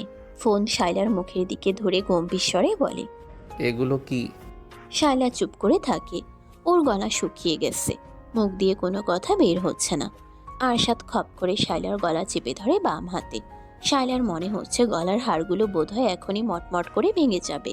গলা চেপে ধরে রেখেই দেওয়ালের সাথে ঠাস করে চেপে ধরে। মাথায় আঘাত পেয়ে চিৎকার করে ওঠে শায়লা। আরশাদের হাত সরিয়ে দেওয়ার চেষ্টা করে দ্রুত। আরশাদ ক্ষুব্ধ হয়ে বলে, কেন করলি আমার সাথে এরকম? তোর জন্য কি করিনি আমি? কোন জিনিসটা দেইনি তোকে? তোকে কম ভালোবেসেছিলাম? বল, কেন করলি আমার সাথে এরকম? শায়লা কিছু না বলে আরশাদের হাত সরানোর চেষ্টায় ব্যস্ত। ভালো যদি নাই বাসিস তাহলে বিয়ে করেছিস কেন? বল, কেন বিয়ে করেছিস? কেন অভিনয় করলি আমার সাথে? বিয়ের আগে যখন বারবার জিজ্ঞেস করলাম তখন মিথ্যে কেন বলেছিলি? মুখ খোল, নয়তো তোকে জানে মেরে ফেলবো আজ। আরশাদের চিৎকারে বাড়ির সবাই উপস্থিত হয়ে গেছে ওর রুমে। যেভাবে শায়লার গলা চেপে ধরে আছে, এভাবে আরেকটু সময় থাকলে শায়লা মারা যাবে। যাকে পাগলের মতো ভালোবাসে তাকে এভাবে মারার কারণ কেউ বুঝতে পারছে না। সন্ধ্যার পরপর বাড়িতে প্রবেশ করে আরশাদ। দুপুরের আগে হিতাহিত জ্ঞান হারিয়ে শায়লাকে মেরে ধরে ফেলে রেখে বাড়ি থেকে বেরিয়ে গিয়েছিল নিজের আগের সব রিপোর্টগুলো নিয়ে। শায়লাকে কেন মেরেছে, শায়লা কি করেছে, কাউকে কিছু বলেনি। কারো কোনো প্রশ্নের উত্তরও দেয়নি। ওর এমন খ্যাপা রাগ দেখে কেউ বেশি কিছু জিজ্ঞেস করার সাহসও করেনি। হসপিটালে গিয়ে আগে ডক্টর দেখিয়েছে। নতুন রিপোর্ট দেখে ডক্টর জানিয়েছেন আরশাদের কোনো সমস্যা নেই, ও বাবা হতে পারবে। আগের সব রিপোর্ট ফেক।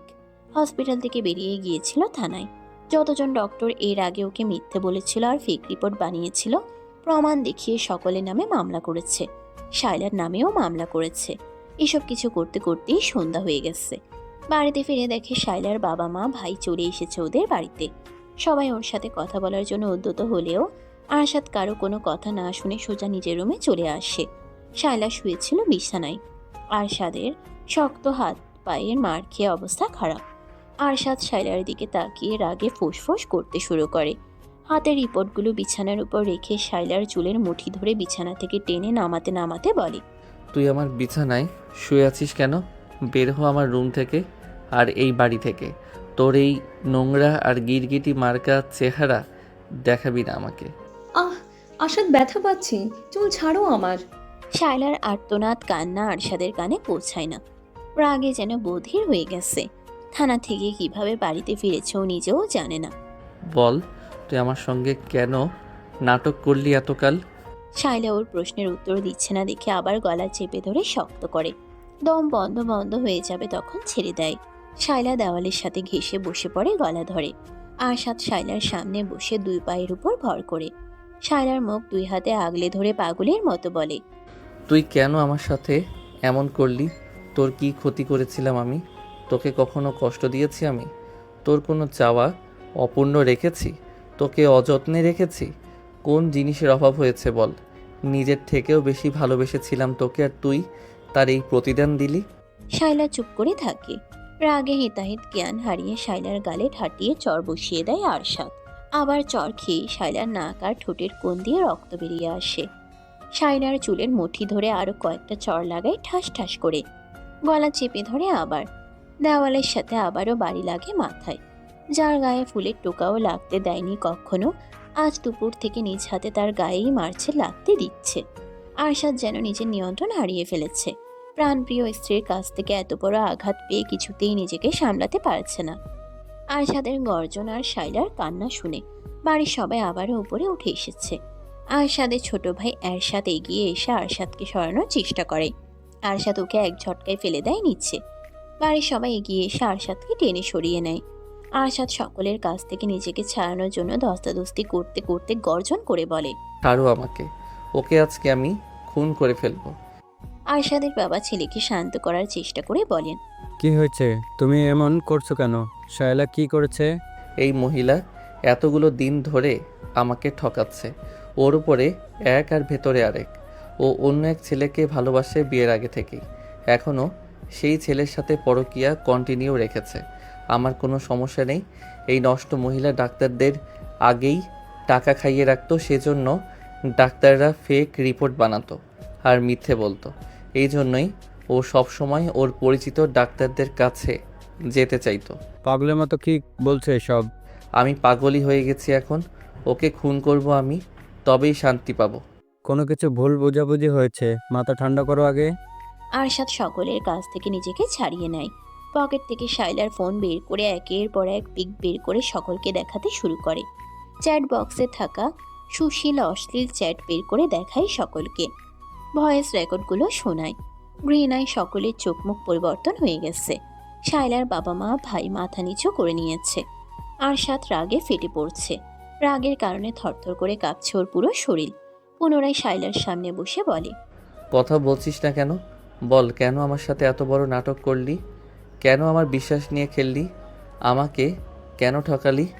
মুখ খোল, নয়তো তোর জিহ্বা টেনে ছিঁড়ে ফেলবো আমি।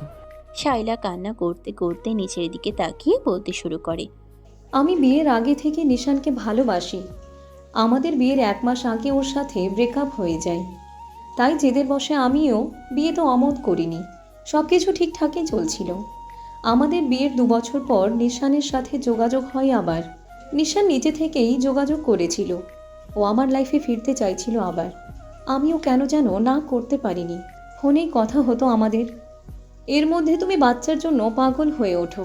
3 বছর পরেও যখন বাচ্চা হচ্ছিল না, তখন ডক্টর দেখাতে শুরু করো। তখন আমি লুকিয়ে লুকিয়ে মেডিসিন নিতাম যেন বাচ্চা না হয়। এর মধ্যে আরও অনেক কিছু ঘটে যায়। নিশান আমাকে হসপিটাল আর ডক্টরের নাম বলে দিত আগেই।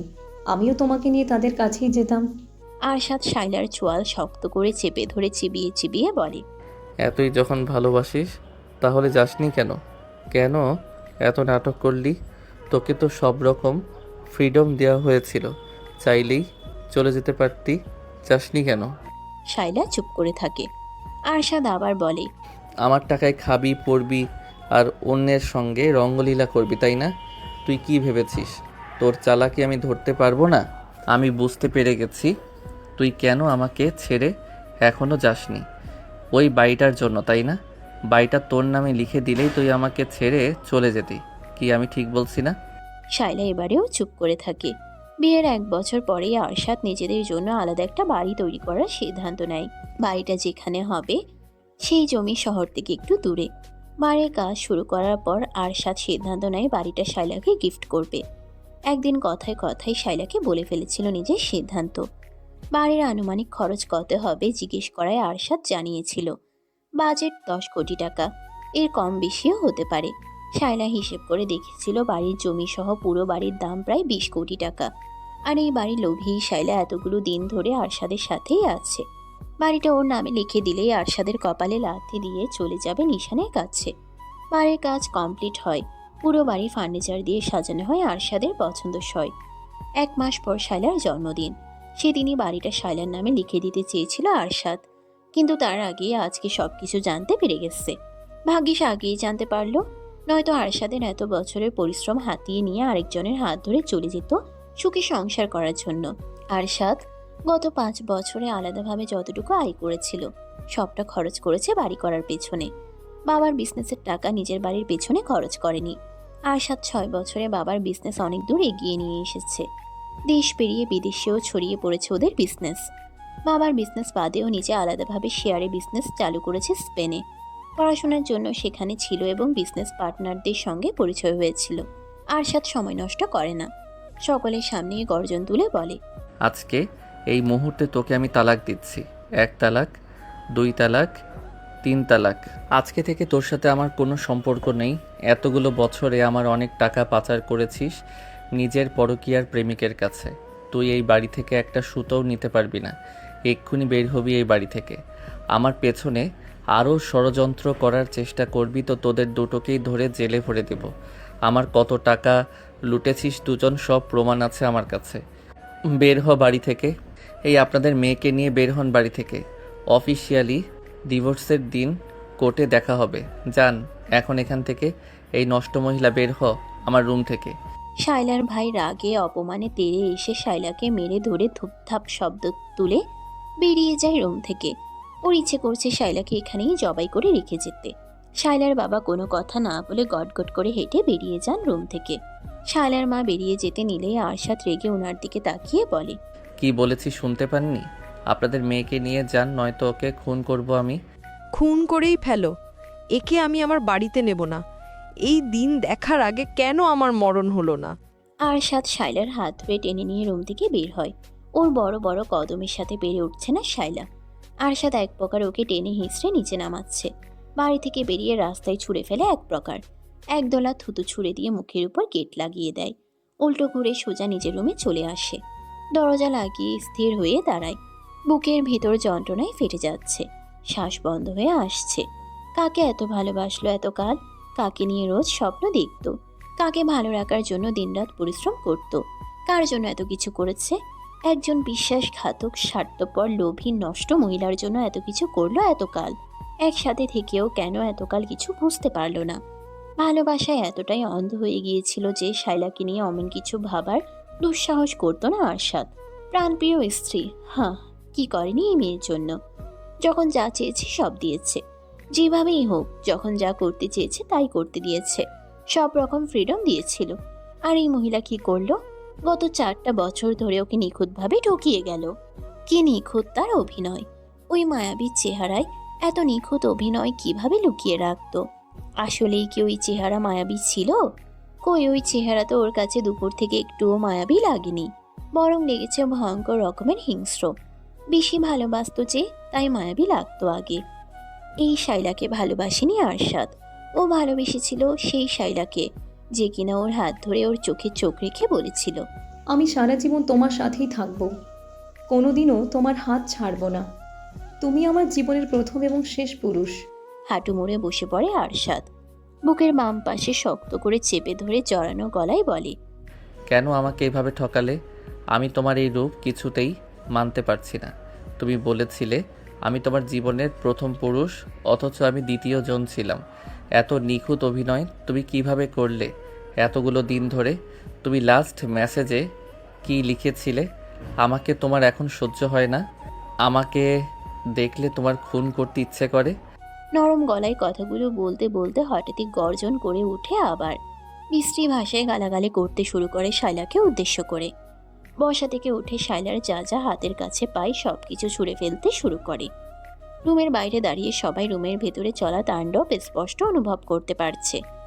আরশাদ রুমের ভেতরে পাগলের মতো চিৎকার শুরু করেছে রীতিমতো। পুরো বাড়ি কেঁপে উঠছে যেন ওর চিৎকারে আর তাণ্ডবে। 1 সপ্তাহ পর আরশাদ আর শায়লার অফিসিয়ালি ডিভোর্স হয়। এই 1 সপ্তাহ পাগলের মতো কেটেছে আরশাদের। না ঠিক মতো খেয়েছে, না নিজের রুমে প্রবেশ করেছে, আর না অন্য কিছু করেছে। সারাদিন পাগলের মতো এদিক সেদিক ঘুরে বেরিয়েছে শুধু। বাড়িতে ফিরলেও নিজের রুমে প্রবেশ করেনি, গেস্ট রুমে থেকেছে। যা কিছুর প্রয়োজন হয়েছে ছোট ভাই বোন নয়তো মাকে দিয়ে আনিয়ে নিয়েছে। ওই রুমে প্রবেশ করলে আরও পাগলের মতো হয়ে গেছে। শায়লার সাথে কাটানো স্মৃতিগুলো মাথা চাড়া দিয়ে উঠেছে। সব কিছু ধ্বংস করে দিতে ইচ্ছে করেছে তখন। অফিসিয়ালি ডিভোর্স হওয়ার পর আরশাদ ওই বাড়িতে আর ফিরে যায়নি। নিজের টাকায় করা বাড়িটাই চলে আসে একাই। কারোর সাথে থাকতে ওর ভালো লাগছিল না। ওই বাড়িতে গেলেও দম বন্ধ হয়ে আসতো। পরিবারের সবাইকে এই বাড়িতে আসতেও নিষেধ করে দিয়েছে। ওকে ডিস্টার্ব করতে কেউ যেন এই বাড়িতে না আসে। ওর যখন ইচ্ছে হবে তখন নিজেই যাবে বাড়িতে। অবশ্য অফিসে গেলে রোজ দেখা হয় বাপ ভাইয়ের সাথে। ডিভোর্সের 15 দিন পর বেশ রাত করে অফিস থেকে ফিরছিল আরশাদ। ওর মনে শান্তি লাগছিল না। মাঝ রাস্তায় গাড়ি থামিয়ে নেমে দাঁড়ায় গাড়ি থেকে। পূর্ণিমার চাঁদের আলোয় রাস্তা পুরোপুরি পরিষ্কার, রাস্তা পুরোপুরি ফাঁকা, আশেপাশে একটা কুকুরও নেই। ওর ইচ্ছে করছে মরে যেতে, এভাবে আর বেঁচে থাকতে ইচ্ছে করছে না। গাড়ি ফেলে রেখে এলোমেলো ভাবে গন্তব্যহীন হাঁটতে শুরু করে। পাগলের মতো অবস্থা, কোথায় যাচ্ছে নিজেও জানে না। কিছু দূর হেঁটেই আরশাদের পা দুটো থেমে যায়। কানে ভেসে আসে নবজাতক শিশুর কান্না। আশেপাশে নজর বুলায়। এত রাতে এই ফাঁকা রাস্তায় বাচ্চা কাঁদছে কোথায়? কান্না অনুসরণ করে আগায়, এসে দাঁড়ায় ডাস্টবিনের পাশে। পকেট থেকে ফোন বের করে টর্চ অন করে। রক্ত মাখা কাপড়ে আচ্ছাদিত করা একটা বাচ্চা গলা ছেড়ে কেঁদে চলেছে।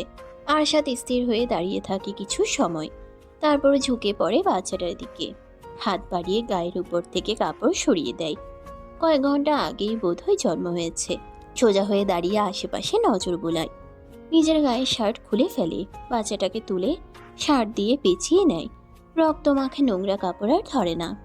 উল্টো ঘুরে আবার হাঁটা শুরু করে গাড়ির দিকে। শহর থেকে কিছুটা দূরে হওয়ায় রাস্তাঘাট একদম ফাঁকা। মানুষজনের একটা টু শব্দ অবধি নেই। আশ্চর্যের ব্যাপার হচ্ছে আরশাদ বাচ্চাটাকে কোলে তুলে নেওয়ার পরেই কান্না বন্ধ হয়ে গেছে। এক হাতে ড্রাইভিং করে বাড়িতে পৌঁছায় আরশাদ।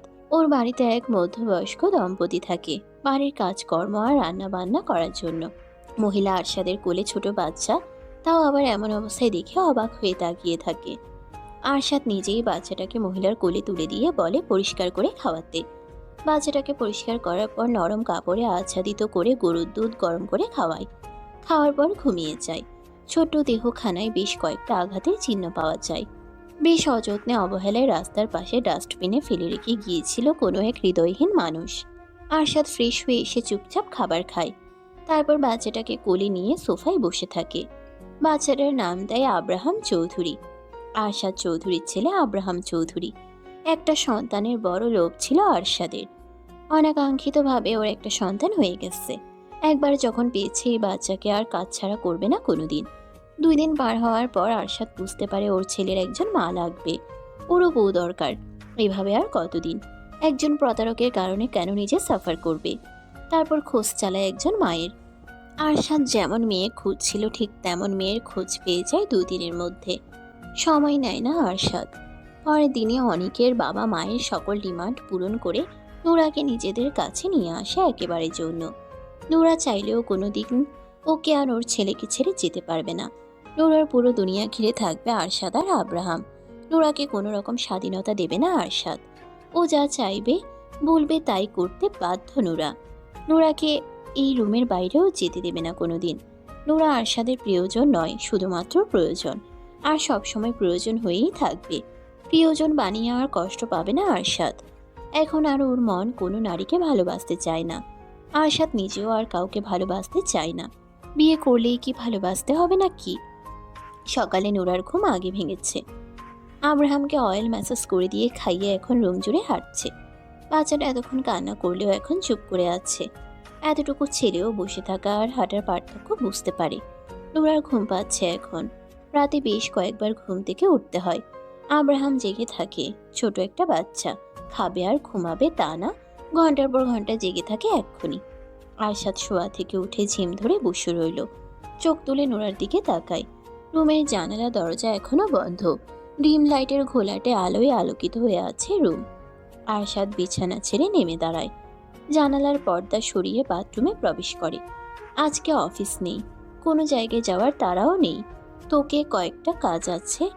বাথরুম থেকে বেরিয়ে হাত মুখ মুছতে মুছতে গম্ভীর স্বরে বলে, আব্রাহামকে ওয়েল মেসেজ দিয়েছো? হ্যাঁ। তুমি ফ্রেশ হয়েছো? আব্রাহাম তো ঘুমাচ্ছে না, ঘুমালেই ফ্রেশ হতে যাব। ওকে আমার কাছে দাও। টাওয়াল বিছানায় ছুঁড়ে দিয়ে আব্রাহামকে নিজের কোলে তুলে নেয়। ছেলেটা ছোট ছোট চোখ জোড়া মিলে তাকিয়ে আছে। ডান হাতটা মুখের উপর দিয়ে খাওয়ার চেষ্টা করছে। বেশ কয়েকদিন পেরিয়ে গেছে। আরশাদের মধ্যে কোনো পরিবর্তন আসেনি। নুরা ওকে দেখলেই ভয়ে সিটিয়ে যায়। আরশাদের গম্ভীর চোখ মুখ দেখলেই মনে ভয় ঢুকে যায়। গম্ভীর গলার স্বর শুনলে গলা শুকিয়ে যায়। এখন দুপুরের সময়। দুপুরের খাবার খেয়ে আব্রাহামকে ঘুম পাড়িয়ে নোরা নিজেও ঘুমিয়ে পড়েছে। আব্রাহামের সাথে রোজ রাত জাগতে হয় ওর। আবার সন্ধ্যার পরও দ্রুত ঘুমোতে পারে না আরশাদের জন্য। রুমের দরজা ঠেলে ভেতরে প্রবেশ করে আরশাদ। চোখ দুটো লাল হয়ে আছে। বিছানার দিকে একবার তাকিয়ে গায়ের শার্ট খুলে বিছানায় শুয়ে পড়ে নোরার পাশে। আরশাদ শুতেই নোরার ঘুম ভেঙে যায়। ভয় পেয়ে তড়িঘড়ি করে পেছনে তাকায়। আরশাদকে দেখে একটু শান্ত হয়। ভয় পেয়ে গিয়েছিল, ভেবেছিল কে না কে এসেছে। আরশাদ তো বিকেলে ফিরবে জানিয়েছিল। এই মেয়ে, নোরা আরশাদের দিকে ফিরে বলে, বলুন। আমার মাথা ব্যথা করছে। মাথা ব্যথা কমানোর ব্যবস্থা করো দ্রুত। ওষুধ নেই? না, মাথা ব্যথার বাম? কিচ্ছু নেই। কিভাবে ব্যথা কমাবে কমাও, সহ্য হচ্ছে না কিন্তু এখন। নোরা শোয়া থেকে উঠে বসে। এলোমেলো চুলগুলো হাত খোপা করে বিছানা থেকে নেমে দাঁড়ায়। ড্রেসিং টেবিলের উপর রাখা নিজের তেলের বোতলটা নিয়ে আসে। আরশাদ এনে দিয়েছিল সবকিছু। বাথরুম থেকে পানি এনে আগে পানি দিয়ে দেয় চুলে, তারপর তেল দিয়ে ম্যাসাজ করতে শুরু করে। আরাম লাগে আরশাদের। সকাল থেকেই প্রচণ্ড মাথা ব্যথা করছিল। শেষে সহ্য করতে না পেরে অফিস থেকে বাড়িতে ফিরে এসেছে। অসুস্থ হলে হসপিটালে যেতে হবে সেটাই যেন ভুলে গেছে। ফট করে চোখ মেলে তাকায় আরশাদ। এভাবে তাকাতে দেখে ভয় পেয়ে চমকে ওঠে নোরা। আরশাদ ছেলের দিকে একটু সরে এসে বলে, এখানে উঠে বসো। নোরা বিছানায় উঠে বসে। আরশাদ নোরার বুকে মাথা রেখে চোখ বন্ধ করে নেয়। এখন মেসেজ করতে থাকো। নোরা কাঁপা কাঁপা হাতে চুলে ম্যাসাজ করতে শুরু করে। হৃদয় স্পন্দন বেড়ে গেছে। বুকের ভেতরে জোরে জোরে শব্দ হচ্ছে। আরশাদ নিশ্চয়ই শব্দ শুনতে পাচ্ছে। আরশাদ নোরার কোমর জড়িয়ে ধরে রেখে বলে, আমি যদি মরে যাই তাহলে আমার ছেলেকে দেখে রাখবে। ওকে একা ছাড়বে না তুমি। হাতে শক্তি নেই নাকি? চুল জোরে জোরে টানো। কিছুক্ষণ পর নোরা ভয় ভয়ে জিজ্ঞেস করে, এমন কথা বলছেন কেন? কি হয়েছে আপনার? জানি না কি হয়েছে, চুপচাপ মেসেজ করতে থাকো। এসি টেম্পারেচার কমিয়ে দাও আরো। নোরা আর কোনো প্রশ্ন করে না। এসি রিমোট হাতে নিয়ে টেম্পারেচার কমিয়ে দেয়। আরশাদ নিস্তেজ হয়ে যায় নোরার বুকে। অনেক আরাম লাগছে এখন, ঘুমও পাচ্ছে। নোরা ঘাড় ঘুরিয়ে আব্রাহামের দিকে তাকায়। বাচ্চাটা গভীর ঘুমে বিভোর হয়ে রয়েছে এখন। রাতে জেগে থাকবে।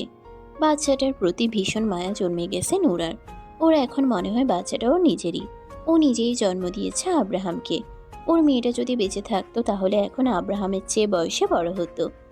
যা হোক, শূন্যস্থান অপূর্ণ থাকে না। নোরা স্বামী সন্তানকে হারিয়ে দুজনকেই পেয়েছে আবার।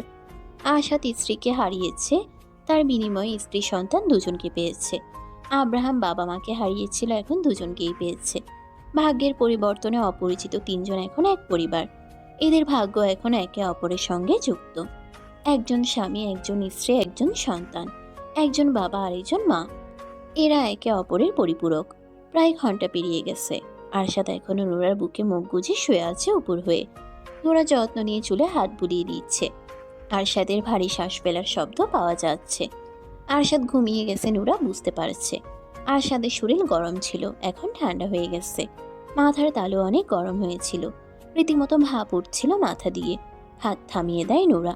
ব্যথা হয়ে গেছে একটানা হাত বুলাতে বুলাতে। আব্রাহাম নড়ে চড়ে কেঁদে ওঠে। পি করে দিয়েছে বোধহয়। নোরা আরশাদের শরীরে আস্তে আস্তে ধাক্কা দিয়ে মৃদুস্বরে বলে, শুনছেন? ছাড়ুন আমাকে, আব্রাহাম কাঁদছে। নোরার ডাকে ঘুম না ভাঙলেও ছেলের কান্নায় ঘুম ভেঙে যায় আরশাদের। চোখ বন্ধ রেখে ঘুম জড়ানো গলায় ধমক দিয়ে বলে, নোরা, কোথায় তুমি? আব্রাহাম কাঁদছে, শুনছো না? আমি তো এখানেই, উঠুন আমার উপর থেকে। অতি নিকটে নোরার স্বর শুনতে পেয়ে মুখ তুলে তাকায়। নোরা মুখ কাচুমাচু করে তাকিয়ে আছে। আরশাদ হাতে ভর করে একটু উঁচু হয়। নোরা দ্রুত ওর নিচ থেকে বেরিয়ে যায়। আরশাদ আবার উপর হয়ে শুয়ে পড়ে। নোরা আব্রাহামকে কোলে তুলে নেয় শুকনো কাপড়ে বিছিয়ে। বসে থেকেই খেতে দেয়। খেতে পেয়ে আব্রাহামের কান্না বন্ধ হয়ে যায়। এক হাতে ছেলেকে ধরে রেখে অন্য হাত দিয়ে ভেজা কাঁথা সরিয়ে শুকনো কাঁথা বিছিয়ে নেয়। আব্রাহামকে শুইয়ে দিয়ে নোরা নিজেও শুয়ে পড়ে মাঝখানে। বসে থাকতে পারছে না আর। ছেলেকে আগলে রেখে নিজের অতীতে ডুবে যায় আবার। ওই দিনগুলো নোরা ভাবতে না চাইলেও ভুলতে পারে না। আব্রাহাম ঘুমিয়ে গেছে আবার। এই ছেলে দিনে পড়ে পড়ে ঘুমায় আর রাতে জেগে থাকে। নোরা দিনের বেলায় ঘুমোতে পারে না খুব একটা। দিনের বেলায় ঘুম আসতেই চায় না। যাও একটু ঘুমিয়েছিল আরশাদের জন্য উঠে পড়েছিল তখন। এখন আর ঘুম আসছে না। আরশাদের রাগী তেজি হিংস্র গলার স্বর শুনে ভয়ে কেঁপে ওঠে নুরা। কুত্তার বাচ্চা, তুই আবার এসেছিস আমার সামনে। আজকে তোকে খুন করে ফেলবো আমি। তোকে আজকে কেউ বাঁচাতে পারবে না আমার হাত থেকে। কথাগুলো বলেই খপ করে নুরার চুলের মুঠি শক্ত করে ধরে। ব্যথা পেয়ে নুরার দু চোখ বেয়ে পানি গড়িয়ে পড়তে শুরু করে। উল্টো ফিরে শুয়ে থাকায় আরশাদের চেহারা দেখতে পাচ্ছে না। নিজের হাতে আরশাদের হাত সরিয়ে দেওয়ার চেষ্টা করে বলে, কি করছেন? ব্যথা পাচ্ছি আমি, চুল ছাড়ুন। আরশাদ চুল ছাড়ছে না। হাতের মুঠো আরো টাইট হয়ে গেছে। মিস্ত্রি ভাষায় গালি দিচ্ছে সমানে। নুরা আরো কয়েকবার ডাকে, আরশাদ ওর ডাকে সারা শব্দ করে না। নিজের মতো গালাগালি করছে আর চুলের মুঠি ধরে টানাটানি করছে। কি করেছি আমি? ব্যথা পাচ্ছি তো, ছাড়ুন না। আরশাদের ঘুম ভেঙে যায়। এখনো উপর হয়েই শুয়ে আছে। ঘাড় ঘুরিয়ে তাকায় নিজের পাশে। নিজের হাতের মুঠোয় নুরার চুল দেখে দ্রুত ছেড়ে দিয়ে শোয়া থেকে উঠে বসে তড়িৎ গতিতে। নুরা মাথার পেছন সাইড হাত দিয়ে ধরে ফুপিয়ে ফুপিয়ে কাঁদছে। ব্যথায় মনে হচ্ছে মাথার পেছন সাইডের চামড়া সহ চুল তুলে ফেলেছে টেনে। আরশাদ দুই হাতে নিজের মাথার চুল খামচে ধরে। স্বপ্নের মধ্যে শায়লার চুলের মুঠি ধরেছিল আর এতক্ষণ ওকেই গালি দিচ্ছিল নিজেকে কন্ট্রোল করতে না পেরে। কিন্তু বাস্তবে যে নুরার চুলের মুঠি চেপে ধরেছে তা তো ওর কল্পনায়ও ছিল না। এক শয়তানকে মারতে গিয়ে শুধু শুধু মেয়েটাকে কষ্ট দিল। নুরার দিকে এগিয়ে নুরাকে টেনে নিজের দিকে ফেরায়। নুরার ফর্সা চেহারা লাল হয়ে গেছে। চোখ দুটো বেয়ে ঝরঝর করে পানি গড়িয়ে পড়ছে। আরশাদের নিজের উপরে নিজেরই রাগ হচ্ছে এখন।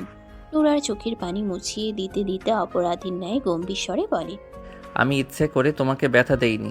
ঘুমের মধ্যে স্বপ্ন দেখে এমন করে ফেলেছি। প্রথমেই ডাকুনি কেন আমাকে? নুরা কাঁদতে কাঁদতে বলে। ডেকেছিলাম, আপনি শোনেননি। অনেক ব্যথা করছে। হ্যাঁ। আরশাদ নিজের হাতের দিকে তাকায়। ওর যেই হাত আর একটু হলেই মেয়েটার শরীর থেকে মাথা আলাদা করে দিত বোধ হয়, চুল ধরে টানাটানি করতে করতে।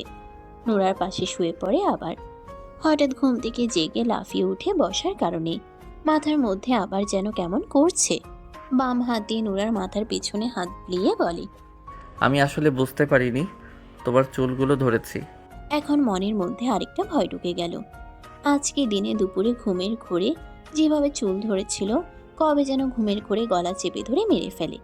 ঘুমের ঘোরে আব্রাহামকে যদি কিছু করে, নানান ভয় মাথায় কিলবিল করতে শুরু করে।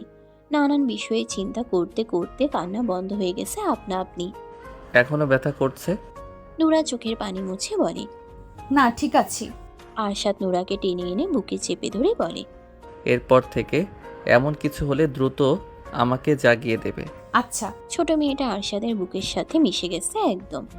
আরশাদ যখন নুরাকে জড়িয়ে ধরে তখন পিছন থেকে কেউ দেখলে বুঝতেই পারবে না আরশাদের সামনে কোনো মানুষ আছে। আব্রাহাম আবার কেঁদে উঠে। আরশাদ নুরাকে ছেড়ে দিয়ে বলে, ওকে মাঝখানে আনো। নোরা উঠে বসে আব্রাহামকে আরশাদের কাছে শুয়ে দিয়ে নিজেও শোয়। খেতে দিতেই কান্না বন্ধ হয়ে যায় আব্রাহামের। আরশাদ ছেলের ছোট্ট হাতটা মুঠো করে ধরে চুমু খায়। বালিশ ছেড়ে নিচের দিকে নেমে ছেলের মাথায় চুমু খায়। মুখ তুলে নোরার মুখের দিকে তাকাতেই নোরা চোখ সরিয়ে নেয়। অল্প খেয়েই ছেড়ে দেয় আব্রাহাম। এখন বেশি খিদে লাগেনি। আরশাদ ছেলেকে নিজের দিকে ফেরায়। বুকে আগলে ধরে কথা বলতে শুরু করে ছোট্ট ছেলের সাথে। ছেলেটা ছোট ছোট চোখ জোড়া মেলে বাবার মুখের দিকে তাকিয়ে আছে। নোরা শোয়া থেকে উঠে বিছানা ছেড়ে নেমে দাঁড়ায়। হাত মুখ ধোয়ার জন্য বাথরুমে প্রবেশ করে। মাথার পেছনে এখনো ব্যথা করছে। কি শক্ত করেই না চেপে ধরেছিল চুলের মুঠি। কাকে স্বপ্নে দেখে ওর চুলগুলো এভাবে ধরলো, কাকে ওই ভাষায় গালি দিল। ভাবনাগুলো মাথায় ঘুরপাক খেলেও আরশাদকে প্রশ্ন করার দুঃসাহস দেখায়নি নোরা। হন্তদন্ত হয়ে বেডরুমে প্রবেশ করে এরশাদ। নোরা মাত্রই বাথরুম থেকে বেরিয়েছে। এরশাদকে দেখতেই পা দুটো থেমে গেছে। কে এই যুবক? এই রুমে এভাবে কেন প্রবেশ করলো? ঘাড় ঘুরিয়ে বিছানায় শুয়ে থাকা আরশাদের দিকে তাকিয়ে দেখে আরশাদ যুবকটার দিকেই তাকিয়ে আছে। নোরা হেঁটে এসে আরশাদের পাশে দাঁড়ায়, মাথা নিচু করে। আরশাদ ছেলেকে ছেড়ে শোয়া থেকে উঠে বসে। ছোট ভাইয়ের দিকে তাকিয়ে গম্ভীর স্বরে বলে, তুই এখানে কেন? এরশাদ বোধহয় ভাইয়ের কথা শুনতে পায়নি। অবাক হয়ে তাকিয়ে দেখছে বিছানায় শুয়ে থাকা বাচ্চাটাকে আর ভাইয়ের পাশে দাঁড়িয়ে থাকা মেয়েটাকে। কারা এরা? এই বাড়িতে আর এই রুমে কি করছে? আরশাদের উদাম গা, অফিসের ফর্মাল প্যান্ট পরনে রয়েছে এখনো।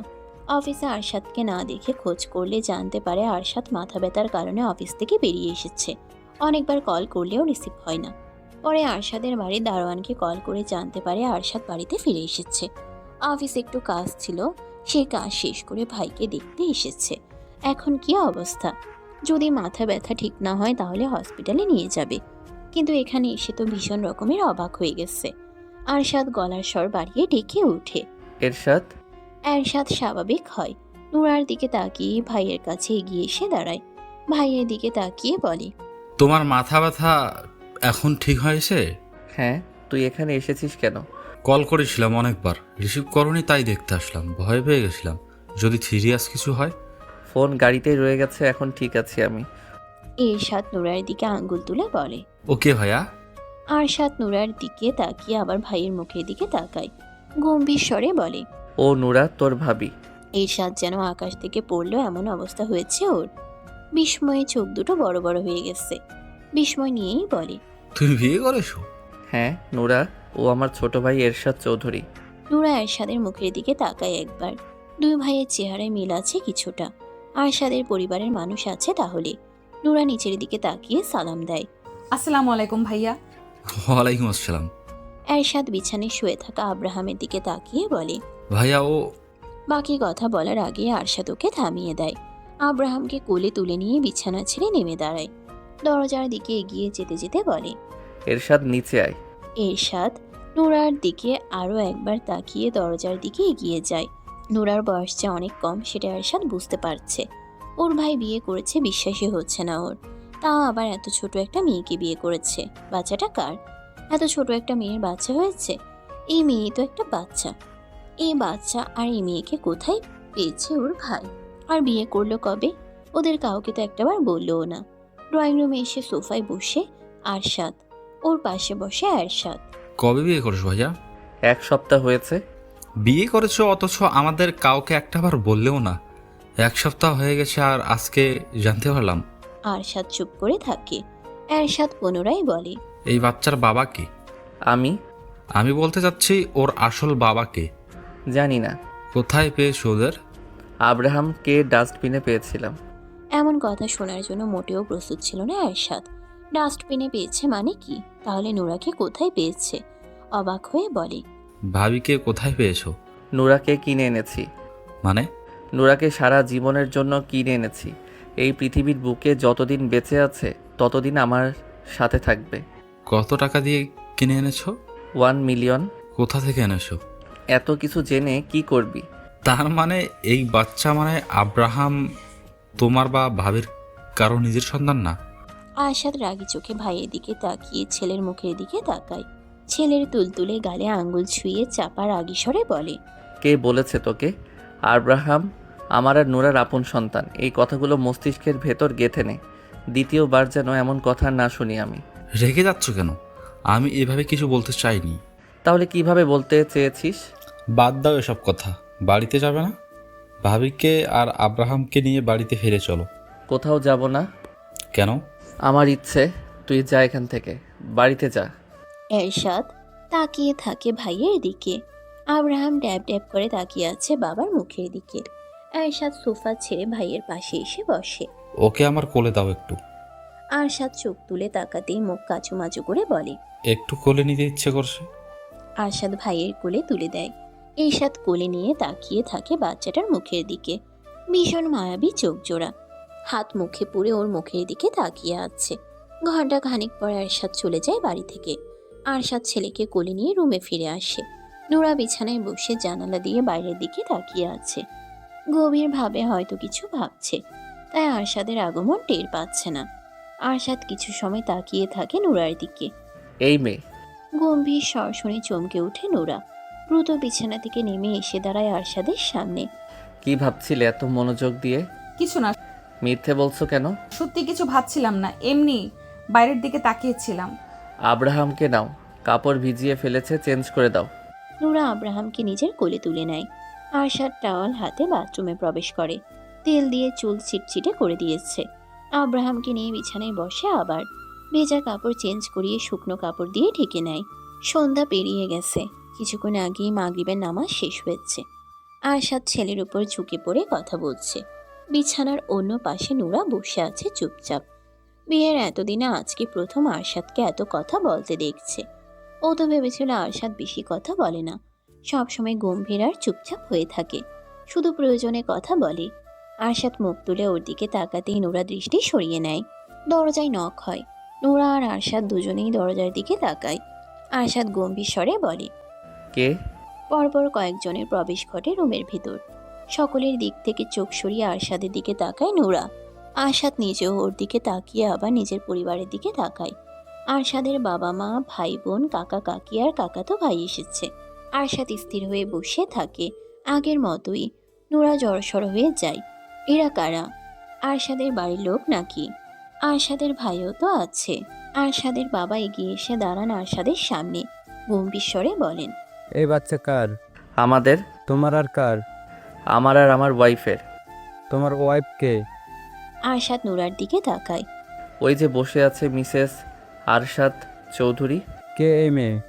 আমার ওয়াইফ, আমার বাচ্চার মা। সেটা তো বুঝতে পারছি, কিন্তু কে ওই মেয়ে? বংশ পরিচয় কি? আরশাদ রেগে থাকায় ছোট ভাইয়ের দিকে। ঈশাদ দুদিকে মাথা নাড়ায়। আরশাদের বাবা রেগে গিয়ে গলার স্বর বাড়িয়ে বলেন। তোমার জন্য মেয়ের অভাব ছিল? দুনিয়ার মেয়ের অভাব হয়েছে যে আজে বাজে মেয়েকে কিনে এনে বিয়ে করতে হবে? আরশাদ নিজেও রেগে চিৎকার করে ওঠে। That's enough now, shut up আব্বু। আরশাদের হঠাৎ চিৎকারে ভয় পেয়ে কেঁদে ওঠে আব্রাহাম। নুরা সহ রুমের সবাই কেঁপে উঠেছে ভয় পেয়ে। আরশাদ নুরার দিকে তাকিয়ে ধমকে সুরে বলে। তাকিয়ে তাকিয়ে কি দেখছো? ওকে কোলে নিয়ে শান্ত করো। নুরা দ্রুত এগিয়ে এসে আব্রাহামকে কোলে তুলে নিয়ে আরশাদের পাশেই বসে থাকে। আরশাদের বাবা আবার মুখ খুলতে নিলে এরশাদ থামিয়ে দিয়ে বলে। আব্বু এমন করছো কেন? কি বলে এসেছিলে আর এখন কি করছো? চলো এখান থেকে। ছাড়ো আমার হাত। ও কি পেয়েছে? নাম পরিচয়হীন একটা বাচ্চা এনে বলছে ওর বাচ্চা। কোথা থেকে কোন মেয়েকে কিনে এনে বিয়ে করে নিয়েছে? আরশাদ বসা থেকে উঠে দাঁড়ায়। খ্যাপাটে দৃষ্টিতে তাকিয়ে গর্জন করে বলে। আমার পার্সোনাল লাইফ নিয়ে তোমাকে ভাবতে হবে না। অনেক উপকার করেছো তোমরা আমার। উচ্চ নামডাকওয়ালা বংশ থেকে তো বউ এনে দিয়েছিলে। সে কি করেছে ভুলে গেছো? ভালো বংশের মেয়ে লাগবে না আমার। আমাকে আমার মতো করে থাকতে দাও, বাঁচতে দাও। নোরা আজে বাজে মেয়ে না। ওর চরিত্র নিয়ে একটাও বাজে কথা বলবে না। ওকে আমি এই কারণে কিনে এনেছি যেন এই জন্মে আমাকে ছাড়তে না পারে। ও পচে গলে মরলেও আমার কাছেই মরবে। আর যদি আব্রাহামের কথা বলো তাহলে কান খুলে শুনে রাখো। আব্রাহাম এখন আমার ছেলে। ওর সবচেয়ে বড় পরিচয় ও আরশাদ চৌধুরীর ছেলে। আমাদের বিরক্ত না করলেই আমি খুশি হব। তোমরা এখন আসতে পারো। তোমার বাড়ি বলে বাড়ি থেকে বের করে দিচ্ছ? যা ভাবো। আমার মাথা খারাপ করবে না। এমনিতেই মানসিক অবস্থা ঠিক নেই। উল্টাপাল্টা কি করে ফেলবো রাগের মাথায় আমি নিজেও জানি না। সবাই যাও এখান থেকে। আমি তোমাদের কারো কোনো সমস্যা করার জন্য বা বিরক্ত করার জন্য যাইনি। তোমাকে বড় করেছে কে? এত দূর এনেছে কে? বড় করার জন্য আর এত দূর আনার জন্য দাম চাইছো? যদি দাম চেয়ে থাকো তাহলে একেবারে শেষ করে দাও আমাকে, নয়তো একটু শান্তিতে বাঁচতে দাও। দম নিয়ে আবার বলে। তুমি কি বলতে চাইছো? তোমার টাকায় খেয়ে পড়ে বড় হয়েছি, লেখাপড়া করেছি, আর এই বাড়ি গাড়ি করেছি। এই বাড়ি গাড়ি সব দিয়ে দিলাম। তোমাদের কিচ্ছু লাগবে না। আমার শুধু লাগবে একটু মানসিক শান্তি, যার সন্ধান আমি পেয়ে গেছি। আমার আর কিচ্ছু লাগবে না। এই নুরা, নামো বিছানা থেকে। থাকবো না এই বাড়িতে। ব্যাগের মধ্যে শুধু আব্রাহামের কাপড় চোপড় আর প্রয়োজনীয় জিনিসগুলো গুছিয়ে নাও। নুরা বিছানা থেকে নেমে দাঁড়ায়। ওর শরীর থরথর করে কাঁপছে। আব্রাহাম এখনো কান্না করছে ভয়ে। আরশাদ ছেলেকে নিজের কোলে তুলে নিয়ে বলে। 2 মিনিটের মধ্যে ব্যাগ গোছাও। বিলাসবহুল জীবন দিতে না পারলেও মোটামুটি ভালো রাখতে পারবো তোমাদের। এতটুকু অ্যাবিলিটি আছে আমার। আরশাদের মা বলেন। কি বলছো আরশাদ? কোথায় যাবে তুমি? এই বিষাক্ত শহর, মানুষ আর পরিবেশ ছেড়ে অনেক দূরে। এই শহরের মানুষ আর বাতাস বিষাক্ত হয়ে গেছে। আমাকে ভালো থাকতে দিচ্ছে না। আমার ভালো থাকা সহ্য হচ্ছে না। এরশাদ বাবার দিকে তাকিয়ে রাগী স্বরে বলে। ভাইয়া যদি এই বাড়ি থেকে চলে যায় তাহলে আমিও চলে যাব, যেদিকে যেতে ইচ্ছে করে। আমি খুশি হয়ে তোমাদের জানালাম যে ভাইয়া অতীত ভুলে মুভ অন করেছে, বিয়ে করেছে, সংসার করছে। বউ আছে, বাচ্চা আছে, আর তুমি এসে এখানে আগুন ধরাচ্ছ? শায়লা তো তোমার পছন্দ করা মেয়েই ছিল। কি করেছে সেই মেয়ে? তুমি কি আরেক শায়লাকে বিয়ে করতে বলেছো ভাইয়াকে? সব মেয়ে কি এক হয়? শায়লা এমন ছিল বলে কি অন্য মেয়েও এমন হবে? অন্য মেয়েকেই তো বিয়ে করেছে। ভাবি কি দেখতে কুৎসিত? ভাইয়ার পছন্দ হয়েছে সেজন্য বিয়ে করেছে। সংসার ভাইয়া করবে, তাই পছন্দটা তারই হওয়া উচিত নয় কি? যদি ভাইয়ার সমস্যা না হয় তাহলে তোমার সমস্যা কেন হচ্ছে? নাম পরিচয়হীন সন্তান কি কারো ঘরের বউ হয় না? কত শত দম্পতি আছে যাদের বাচ্চা হয় না, তারা তো এতিমখানা বা হসপিটাল থেকে বাচ্চা দত্তক নেয়। কত শত শিশুর নাম পরিচয়ও তো থাকে না। তোমার মামাতো ভাই তো বাপের পরিচয়হীন মেয়েকে এনে নিজের পরিচয় বড় করেছে, বিয়ে দিয়েছে। নুরা কোনো রকমে শুধু ব্যাগের ভেতর আব্রাহামের কাপড় চোপড় আর প্রয়োজনীয় অল্প কিছু গুছিয়ে নিয়েছে। আরশাদ নিজের ফোনটা ট্রাউজারের পকেটে ভরে নেয়। এগিয়ে এসে ব্যাগটা হাতে নিয়ে বলে, আমার আগে আগে হাঁটবে, যাও রুম থেকে বের হও। নুরা মাথা নিচু করে দরজার দিকে আগায়। পেছন পেছন আগায় আরশাদ। এরশাদ বড় ভাইয়ের হাত টেনে ধরে। আরশাদ ভয়ঙ্কর রকম রেগে তাকায় ওর দিকে। এরশাদ শুকনো ঢোক গিলে বলে, রাত হয়ে গেছে ভাইয়া, তুমি এই রাতের বেলা আব্রাহাম আর ভাবিকে নিয়ে কোথায় যাবে? এটা তোমার বাড়ি, তুমি নিজের বাড়ি ছেড়ে কোথাও যাবে না। ছাড়ো আমার হাত। আমি খুব ভালো করেই জানি আমার বউ বাচ্চাকে কিভাবে ভালো রাখতে হবে। আমাদেরকে নিয়ে তোদের ভাবতে হবে না। তোরা থাক তোদের নাম ডাক বংশ পরিচয় নিয়ে। আজকে থেকে সবাই ভাববি আমি আরশাদ চৌধুরী মরে গেছে। মরে তো সেদিনই গেছি, শুধু দেহ থেকে আত্মাটা বের হওয়া বাকি। আমার মরার খবর শুনলেও তোরা কেউ যাবি না আমাকে দেখতে। এরশাদের হাত থেকে হাত ছাড়িয়ে নিয়ে নুরা বলে, না হেঁটে দাঁড়িয়ে পড়েছো কেন? চলো এখান থেকে। কোনো টেনশন করতে হবে না, আমি আছি তো। আমি যতদিন বেঁচে আছি কোনো ঝড় তোমাদের দুজনকে ছুতে পারবে না। আরশাদ রুম থেকে বেরিয়ে আসে নুরা আর আব্রাহামকে নিয়ে। এরশাদ আর ওর কাকাতো ভাই দৌড়ে এগিয়ে এসে আরশাদকে আবার থামায়। টেনে ধরে বলে, এটা তোমার বাড়ি, তুমি নিজের বাড়ি ছেড়ে কেন যাচ্ছ? এই বাড়ি গাড়ি করার পেছনে তো তোদেরই অবদান ছিল। এসব নিয়ে থাক তোরা, ছাড় আমাকে। আরশাদের মা এগিয়ে এসে ছেলের সামনে দাঁড়িয়ে ছেলের হাত মুঠো করে ধরে বলেন, তোমার আব্বুর পক্ষ থেকে আমি মাপ চাইছি আরশাদ। উনি ভুল করে ফেলেছে, মাফ করে দাও। তোমার বাড়ি ছেড়ে তুমি কেন যাবে? যাওয়ার হলে আমরা যাব। তোমার জন্য আমরা যেমন করেছি তেমন তুমিও আমাদের জন্য অনেক করেছো। তোমার আব্বু যা খুশিই বলুক, ওনার মাথা খারাপ হয়ে গেছে। তুমি নিজের বাড়ি ছেড়ে যেও না আব্বা। ছাড়ো তোমরা আমাকে। যেখানে আমার বউ বাচ্চাকে অপমান করা হয়, ছোট করা হয়, তাদের নাম বংশ পরিচয় নিয়ে কথা ওঠে, সেখানে থাকবো না আমি। পেছন থেকে আরশাদের বাবা বলেন, টাকা দিয়ে কিনে আনলেই সেই মেয়ে সারা জীবন তোমার কাছে থাকবে নাকি? আরেকজন বাকি কথা শেষ করার আগেই আরশাদ সামনের দিকে দৃষ্টি রেখে গর্জন করে বলে, জাস্ট শাট আপ। আর একটাও বাজে কথা বলবে না। নুরার দুনিয়া জুড়ে থাকবো শুধু আমি আর আমাদের ছেলে। ওকে আমি না কারোর সামনে যেতে দেব, না ওর হাতে মোবাইল ফোন দেব, আর না কোনোদিন কোনো ছেলে ওর সামনে আসতে পারবে।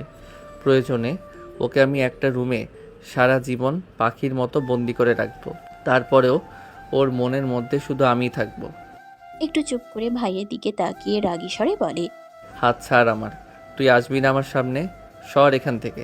আরশাদের মা বলেন, আরশাদ, তুমি তোমার বাড়িতেই থাকো, আমরা চলে যাচ্ছি। দেবরের দিকে তাকিয়ে বলেন, ছোট ভাই, আপনার ভাইকে নিয়ে চলুন এখান থেকে। এসেছিলাম ছেলে আর ছেলের বউ বাচ্চাকে বাড়িতে নিয়ে যেতে, আর ইনি এসে এখানে আগুন ধরিয়ে দিল। আরশাদের কাকা আরশাদের বাবাকে টেনে ধরে রুম থেকে বেরিয়ে আসেন। সবাই এগিয়ে যায় সিঁড়ির দিকে। আরশাদ পেছন থেকে বলে, আর কোনো দিন কাউকে যেন না দেখি এই বাড়িতে। আগামীকাল থেকে তোমাদের অফিসে যাব না আমি। আরশাদের বাবা কিছু বলতে চাইলেন, তার আগেই ওনার ছোট ভাই ওনার মুখ চেপে ধরে বলেন, ছেলেটার মাথায় আর আগুন ধরিও না। ওর মানসিক অবস্থা ঠিক নেই, আমরা সবাই জানি। ও যে অতীত থেকে বেরিয়ে এসেছে এটাই তো অনেক। আমি তো ভেবেছিলাম ও আর এই জীবনে বিয়েই করবে না।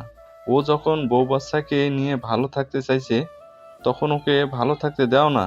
মানুষের সামনে এই বউ বাচ্চার পরিচয় দিবে কিভাবে? সেটা ও ভাববে। চুপ করে এখন চলো এখান থেকে। আমি এই বউ বাচ্চাকে কোনো দিন মেনে নিব না। না নিলে চলো এখন।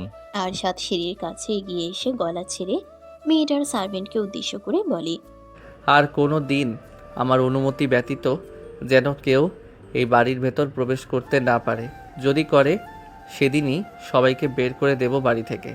কথাগুলো বলে ধূপধাপ পা ফেলে রুমের দিকে এগিয়ে আসে, আবার ব্যাগটা হাতে নিয়ে বলে, ভেতরে আসো। আরশাদের পেছন পেছন ভেতরে প্রবেশ করে নূরা। আব্রাহাম এখনো কেঁদেই চলেছে। বাবার চিৎকার অনেক ভয় পেয়েছে বাচ্চা ছেলেটা। আরশাদ আব্রাহামকে নূরার দিকে বাড়িয়ে দিয়ে বলে, ওকে খাওয়াও। নূরা কোলে তুলে নিয়ে বিছানায় উঠে শুয়ে পড়ে ছেলেকে নিয়ে। খেতে দিলেও প্রথমে খেতে চায় না আব্রাহাম। আরও কতক্ষণ কান্নাকাটির পর খাওয়া শুরু করতেই কান্না বন্ধ হয়ে যায়। এখনো কেঁপে কেঁপে উঠছে বাচ্চা ছেলেটার ছোট্ট দেহখানা।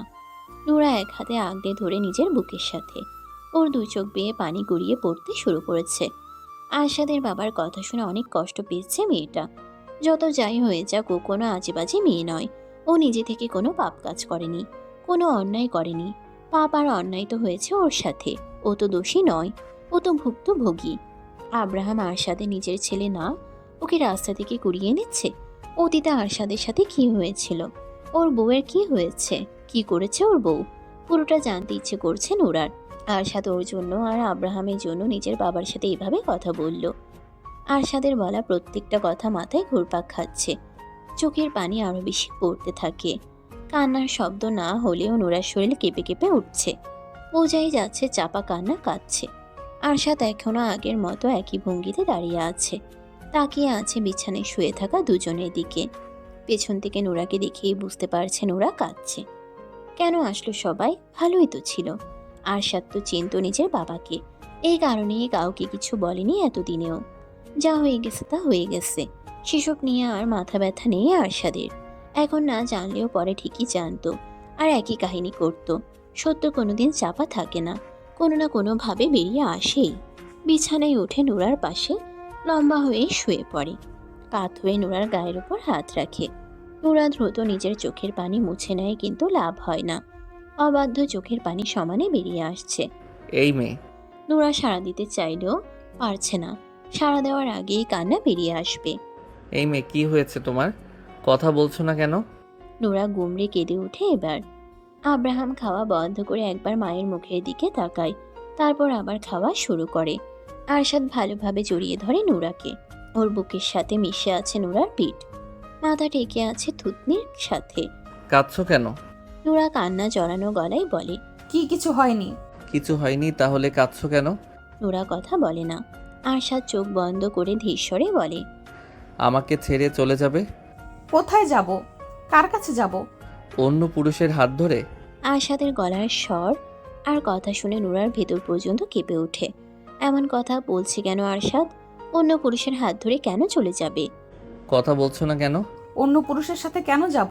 আমাকে ভালো না লাগলে? নূরা ঘাড় উল্টে আরশাদের মুখের দিকে দেখার চেষ্টা করে। আরশাদ আবার বলে, অন্য পুরুষের দিকে তাকালেও তোমার চোখ উপড়ে নেব আমি। তুমি শুধু আমাকে দেখবে, আমাকে ভালোবাসবে। এই আরশাদ চৌধুরীকে তোমার মনের অলিতে গলিতে শুধুমাত্র আমার বিচরণ থাকবে। নূরা ঘাড় সোজা করে নেয়। আরশাদ নূরার গালে হাত রেখে নিজের মুখের দিকে ফিরিয়ে বলে, বলো, ভালোবাসবে না আমাকে? বাসবো। আমাকে ছেড়ে অন্য কোনো পুরুষকে ভালোবাসবে? নূরা কান্না গিলে বলে, এসব কি বলছেন আপনি? যা জিজ্ঞেস করেছি তার উত্তর দাও। অন্য কাউকে কেন ভালোবাসবো? আপনি আমার স্বামী, ভালোবাসলে তো আপনাকেই বাসবো। অনেকের কথা মনে পড়ে না তোমার? নূরা স্তব্ধ। উত্তর দাও। মনে পড়ে না। কেন পড়ে না? ভালোবাসনি ওকে? ও তো তোমার স্বামী ছিল। ভালোবাসিনি ওনাকে। ভালোবাসার মতো কোনো কিছু উনি করেননি আমার জন্য। সব সময় শুধু আমাকে কষ্টই দিয়েছে, মারধরি করেছে। আমাকে বিয়ে করার পরও অন্য মেয়েদের কাছে গিয়েছে। সব সময় আমার সাথে অন্যায় করেছে। আরশাদ আর কোনো কিছু বলে না। নূরাকে জড়িয়ে ধরে নিশ্চুপ হয়ে থাকে। নূরার দু চোখ বেয়ে পানি গড়িয়ে পড়তে থাকে। আরশাদ নূরাকে বিয়ে করে আনার পর থেকে আজ পর্যন্ত ওর সাথে করা ব্যবহারের কথাগুলো স্মরণ করে। ও নিজেও তো নূরার সাথে সেরকম ভালো ব্যবহার করেনি, ভালোভাবে কথাও বলেনি। যতবার কথা বলেছে হয় রাগী গম্ভীর স্বরে, নয়তো ধমক দিয়ে। ওর আর অনেকের মধ্যে পার্থক্য কোথায়? ও নিজেও তো অনেকের মতো খারাপ আচরণই করে আসছে বিয়ের রাত থেকে। অনেকের মতোই তো ম্যারিটাল কি অন্যায়টাই না করে আসছিল এই ছোট মেয়েটার সাথে। শায়লার উপরে জমে থাকা রাগের কারণে নিরীহ নুরাকে শাস্তি দিয়েছে। এই শাস্তি তো নুরার পাওয়ার কথা নয়। মেয়েটা তো ছোটবেলা থেকেই কষ্ট করে বড় হয়েছিল, শিকার হয়েছিল এক মানুষরূপী জানোয়ারের। ও নিজে এনেও তো সেই কষ্টই দিচ্ছে। ছোট মেয়েটা এত কিছু সহ্য করছে কিভাবে? ওকে দেখলেই কেমন ভয়ে জড়সড় হয়ে যায়। তখন নুরাকে দেখে ওর আনন্দই হতো, কিন্তু এখন কষ্ট হচ্ছে। ওকে কতটা ভয় পেয়ে মেয়েটা ভয়ে অমন জড়সড় হয়ে যেত। ও যেন নুরার জন্য একটা আতঙ্ক। মেয়েটা ভয়ে ওর দিকে তাকায়ও না ঠিক মতো। নুরার সাথে করা অন্যায়গুলো আরশাদের ভেতর অপরাধবোধ জাগিয়ে তুলেছে। বড় অন্যায় করেছে মেয়েটার সাথে। কিছুটা সময় নীরবতায় পেরিয়ে যায়। আব্রাহাম ঘুমিয়েছে? হ্যাঁ। ওকে ছেড়ে এদিকে ফেরো।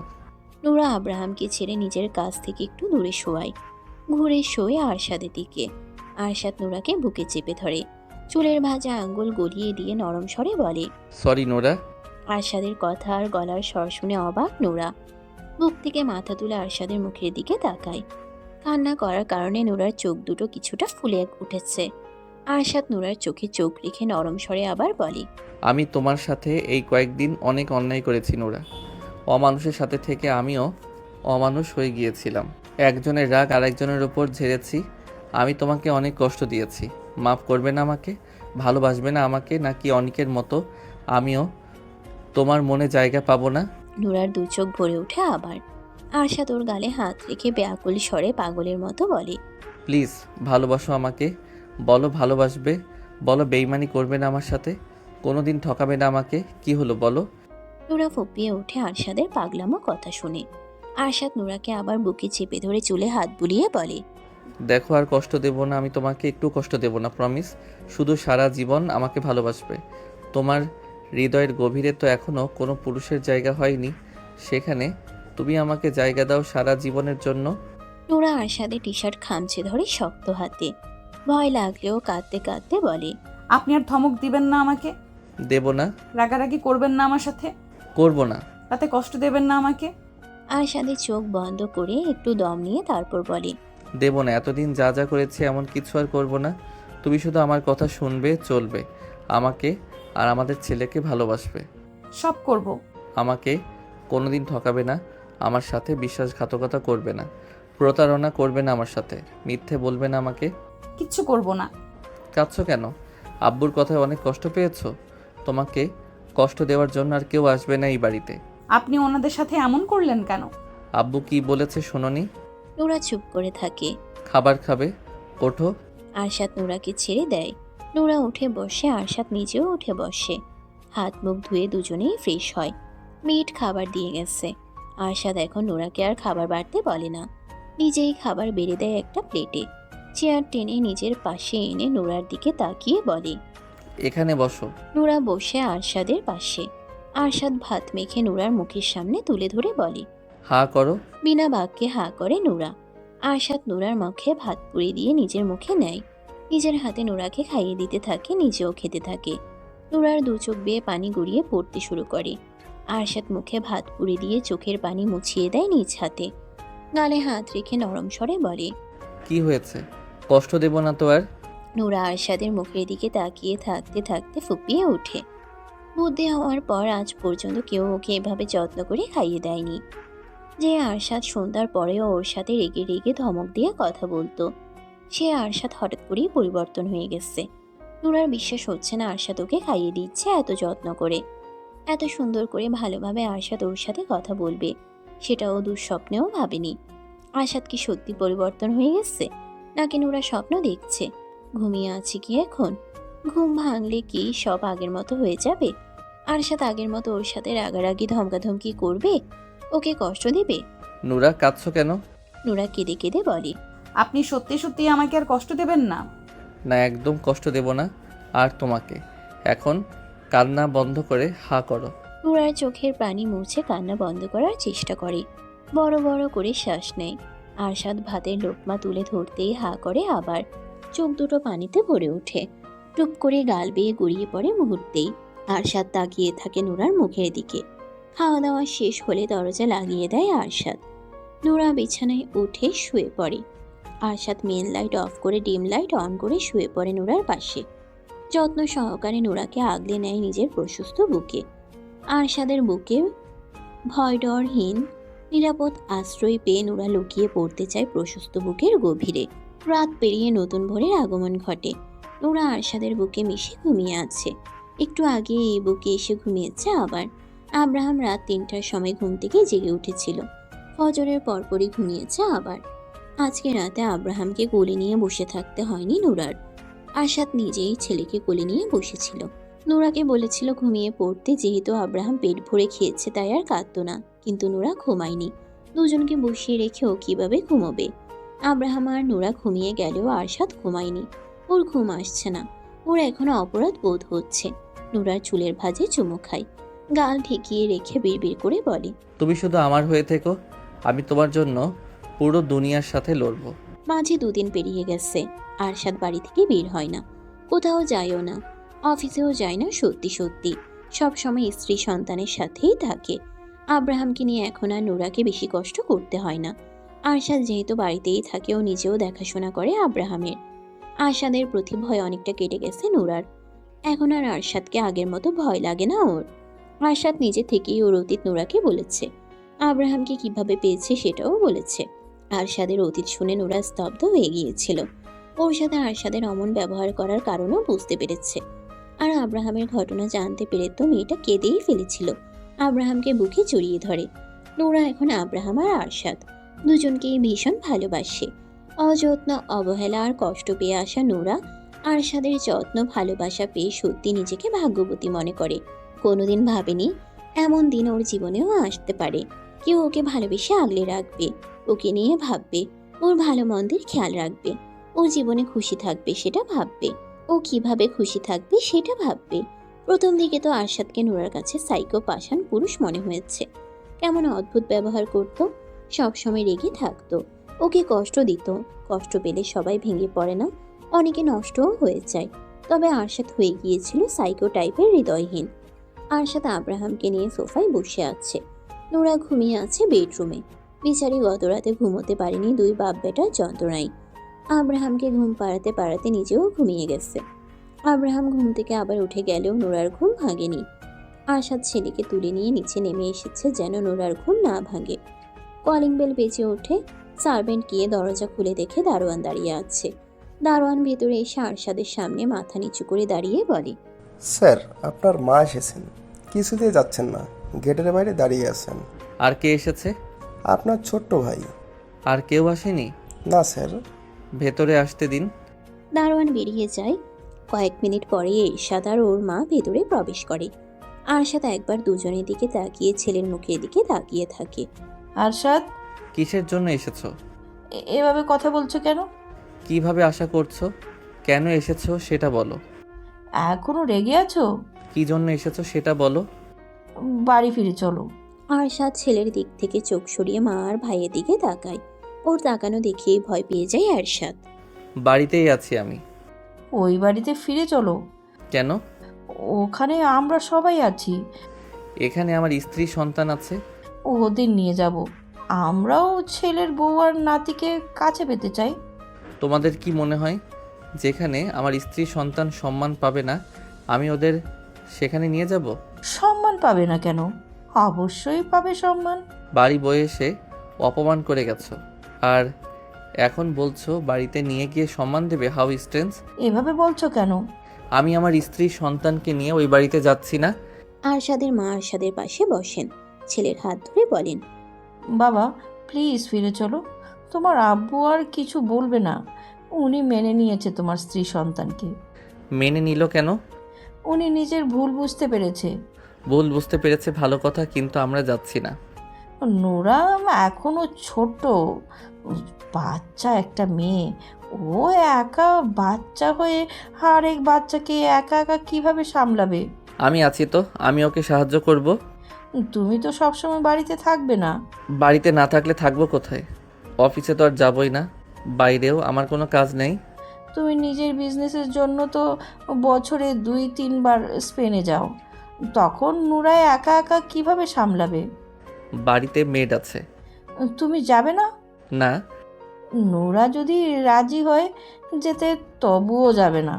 আমার কথার উপরে নোরা টু শব্দ করারও সাহস করবে না।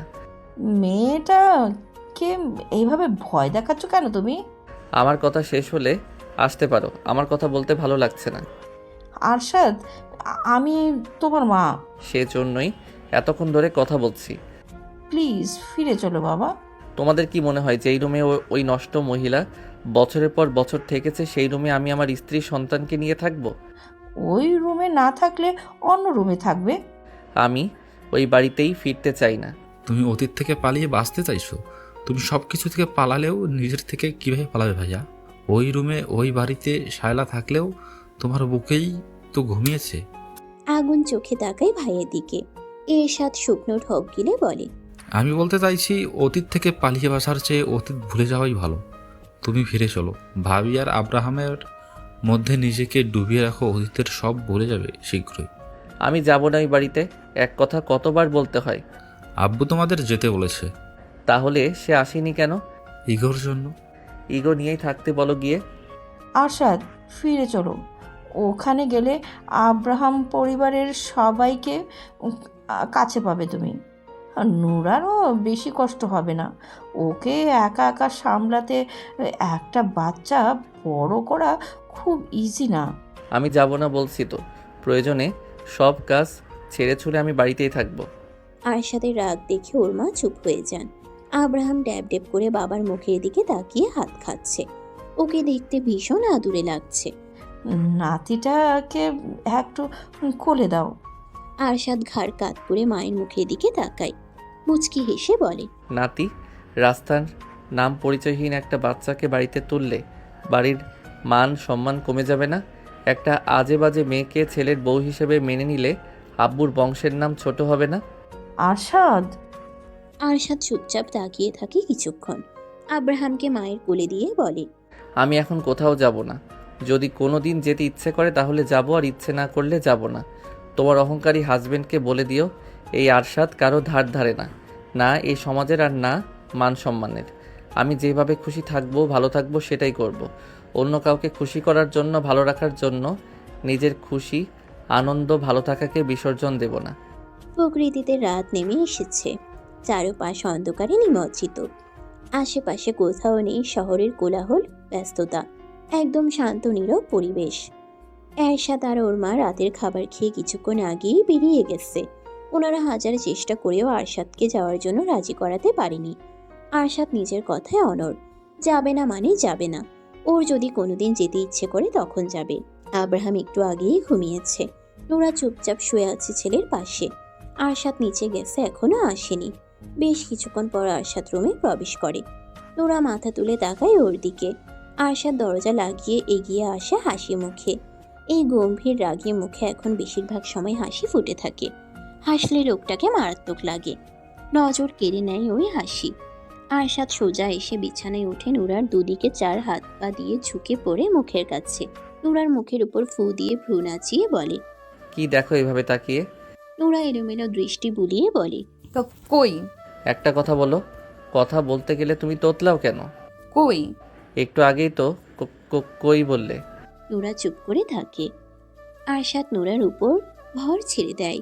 ঘাড়ে মুখ গুজে মৃদু স্বরে বলে, তুমি সারা জীবন আমার দিকে তাকিয়ে থাকো, আমি চুপচাপ সোজা হয়ে তোমার সামনে বসে থাকবো।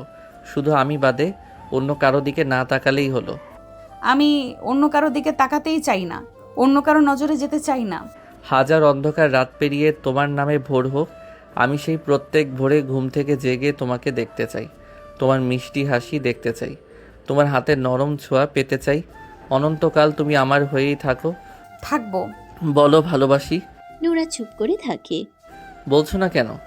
তখন তো বললাম। সারাদিন বলবে, আমাকে যখনই দেখবে তখনই বলবে। আমি সব সময় তোমার মুখ থেকে ভালোবাসি শুনতে চাই। এখন বলো। ভালোবাসি আপনাকে। আরেকবার বলো, শুনলে কলিজা ঠান্ডা হয়ে যায়। ভালোবাসি আপনাকে। আমিও ভালোবাসি তোমাকে। একটু চুপ করে আরশাদ আবার বলে, আমি আরো 3-4 বাচ্চার বাবা হতে চাই। বলো, আরেকটা সন্তান করে দেবে? আব্রাহাম তো এখনো ছোট। তো কি হয়েছে, আমার বাচ্চা ভীষণ ভালো লাগে। আমি ছোট ছোট দুইজন বাচ্চাকে একসাথে কিভাবে দেখব? আরেকজন হতে হতে আব্রাহাম তো হামাগুড়ি দেওয়া শিখে যাবে। আমাকে পাগল বানিয়ে ফেলবেন তো তিনজন মিলে। তখন আমি ভালো হয়ে যাব, কাজ বাজ সব ফেলে তোমার সাথে ছেলে মেয়েকে বড় করব।